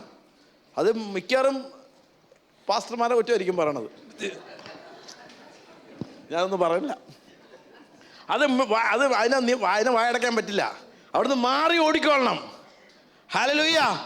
കൂട്ടായ്മ എന്ന് പറയുന്നത് ക്രിസ്തുവിൻ്റെ ശരീരത്തിൻ്റെ ഭാഗമാണ് ഞാൻ. ക്രിസ്തു ആകുന്ന തല, ശരീരമാകുന്ന ഞാൻ കൂട്ടായ്മയിൽ വരുമ്പോൾ ഞാൻ കംപ്ലീറ്റ് ആയി. അതുകൊണ്ടാണ് ഈ ചെറുകൂട്ടത്തിനെ കുറിച്ച് ഇത്രയും ഞാൻ സ്ട്രോങ് ആയിട്ട് പറയുന്നത്. ചെറുകൂട്ടത്തിൽ നിങ്ങൾ ആരും ഭാഗവാക്ക, എല്ലാവരും അല്ലെന്ന് എനിക്കറിയാം. ഭാഗവാക്ക അല്ലെങ്കിൽ നിങ്ങൾ അതിനുള്ള അവസരം പാസ്റ്റർ തരും. പാസ്റ്റർ വന്ന് കാണുക. ഞാനും വേണമെങ്കിൽ ഹെൽപ്പ് ചെയ്യാം. അല്ലേ, ഞാൻ ഉള്ളിടത്തോളം കാലം ഞാനും ഹെൽപ്പ് ചെയ്യാം. കാരണം എൻ്റെ ഹൃദയത്തിൻ്റെ ആഗ്രഹം അതാണ്. എല്ലാവരും ചെറുകൂട്ടത്തിൻ്റെ ഭാഗമായിരിക്കണം. അവിടെയാണ് നിങ്ങളുടെ വരദാനങ്ങളും നിങ്ങൾക്ക് ദൈവം തന്ന താലന്തുകളും എല്ലാം വെളിപ്പെടുത്തി ദൈവത്തിന് ശ്രേഷ്ഠമായിട്ട് അത് വളർത്തി പെരുകി പന്തലിച്ച് അനേകം സ്ഥലങ്ങളിലേക്ക് ശിഷ്യന്മാരാകുവാനുള്ള വലിയ അവസരം നൽകുന്നത്. അല്ലെങ്കിൽ മുരടിച്ചു പോവും. മുരടിച്ചു പോണ കണ്ടിട്ടുണ്ടോ? എങ്ങനെയുണ്ട് സഹോദര? ഓ ഇങ്ങനെയൊക്കെ പോവാണ്. എങ്ങനെ പോണ്? ഓ നമുക്ക് ഒരു ജീവനില്ല. ജീവൻ വരുന്ന ഒരു കൽക്കരി കൂട്ടത്തിൽ കത്തുമ്പോഴുണ്ടല്ലോ, നല്ല ഉശിരോട് കത്തും. ആ കൽക്കരിനെ മാറ്റി വെച്ച് നോക്ക്. അത് തന്നെ നമ്മളെ കർത്താവ് വിളിക്കുന്നത് ഉശിരോടുകൂടി കത്താനാ. ഞാൻ ഇന്ന് പാസ്റ്റർ പറഞ്ഞു എരിവുള്ള, പാസ്റ്റർ പറഞ്ഞ വാക്യമാണ് എരിവ്, കറക്റ്റ് വാക്യമാണ്. എരിവുള്ളവരായിരിക്കണം. അടുത്ത ആൾ പറ എരിവ് വേണമെന്ന് പറ. കറിക്കല്ല കേട്ടാ, കറിക്ക് എരിവ് വേണം. തീർച്ചയായിട്ടും നല്ല എരിവ് എനിക്കും വേണം. അധികം എരിവ് വേണ്ട, എന്നാലും ആവശ്യത്തിന് എരിവ് വേണം അല്ലേ. മത്തായിയുടെ സുവിശേഷം 15-ാം അധ്യായത്തിൻ്റെ 12-ാം വാക്യം എന്താ വായിക്കണത്? മത്തായിയുടെ 15:12.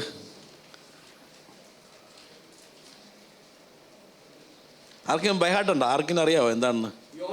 യോഹന്നാൻ സ്നാപകന്റെ നാൾ മുതൽ ഇന്നേ വരെ സ്വർഗരാജ്യം ബലാത്കാരം ചെയ്യുന്നു, എന്നാൽ ബലാത്കാരികൾ അതിനെ പിടിച്ചടക്കുന്നു. ആ കൂട്ടത്തിലുള്ളൊരു മുന്നോട്ട് വാ. ബലാത്കാരികൾ എരിവുള്ളവരാ. ക്രിസ്ത്യാനികൾക്ക് ഇന്ന് എങ്ങനെയാ ക്രിസ്ത്യാനികളുടെ ചിന്ത എന്നറിയാമോ? എന്ന് പറഞ്ഞാൽ ഒരു നല്ല ജോലി, അല്ലലില്ലാത്ത ജീവിതം, നല്ല ഹാപ്പി ആയിട്ട് ഒരു കാർ, ഒരു വീട്, 5 തെങ്ങും. എങ്ങനെയുണ്ട് സഹോദരി? Praise the lord. എല്ലാം നല്ലോണം ഇരിക്കുന്നു. എങ്ങനെയുണ്ട് സഹോദര? Praise the lord, praise the lord. How are you? Praise the lord. കർത്താവിൻ്റെ സന്നിധി പോകുമ്പോൾ ഇതൊക്കെ പറഞ്ഞാൽ കർത്താവ് ചവിട്ടി പുറത്താക്കും.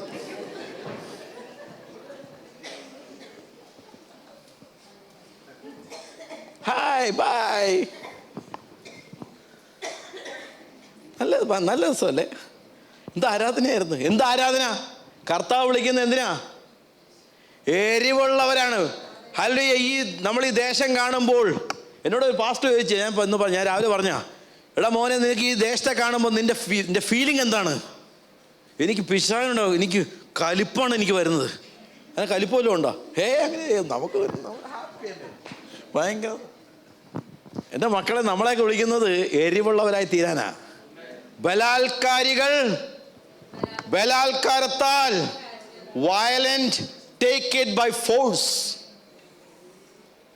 The violent people take it by force. The violent take it by force. ഞാൻ തീക്ഷ്ണതയുള്ളവനാ, എരിവുള്ളവനാ. എൻ്റെ കർത്താവിൻ്റെ രാജ്യത്തെ പ്രതി എത്രമാത്രം എരിവ് നിനക്കുണ്ട്.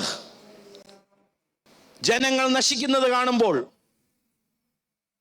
നമ്മുടെ മനോഭാവം എന്താ? നമ്മൾ ഈ ബായ് അതൊന്നും അല്ല ക്രിസ്ത്യാനി. വിശ്വാസി എന്ന് പറയുന്നത് എരിവുള്ളവനാ. ആമേൻ. ഈ എരിവ് നമ്മൾ നിറയണമെങ്കിൽ ഉണ്ടല്ല, കർത്താവുമായിട്ടുള്ള ഇൻറ്റിമസി നമ്മൾ നിറയണം.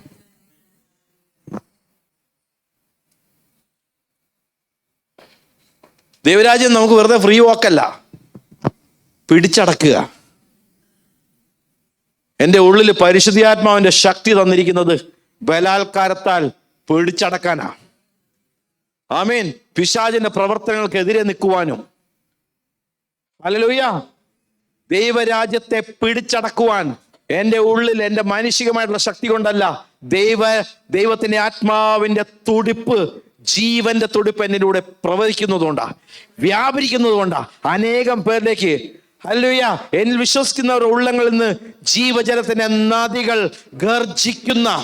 അത് ശരിക്കുള്ള വാക്യം അങ്ങനെ വാക്യം കറക്റ്റല്ല.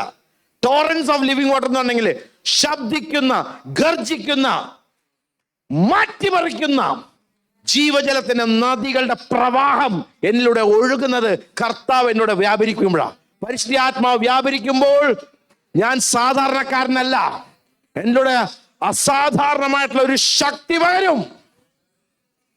ജീവനില്ലാത്തടത്ത് ജീവൻ പകരും. ആമേൻ. എൻ്റെ ഉള്ളിൽ നിന്ന് പുറപ്പെടുന്നത് ആത്മാവിന്റെ ജീവനാണ്. എൻ്റെ യേശുവിന്റെ പുനരുദ്ധാന ശക്തിയാണ്. മരണത്തിൽ നിന്ന് ഉയർപ്പിച്ച അതേ ശക്തി എൻ്റെ ഉള്ളിൽ നിന്ന് പുറപ്പെട്ടു കഴിഞ്ഞാൽ എൻ്റെ കൂടെ ഉള്ളവരെല്ലാം ജീവൻ പ്രാപിക്കും. ഹല്ലേലൂയ. വിശ്വസിക്കുന്നുണ്ടോ? നാളെ ഓഫീസിൽ പോകുമ്പോൾ ആ ജീവൻ കൊണ്ട് പോകണം. കുറെ പേർക്ക് ജീവൻ പ്രാപിക്കാൻ പറ്റും. നമുക്ക് എഴുന്നേക്കാം.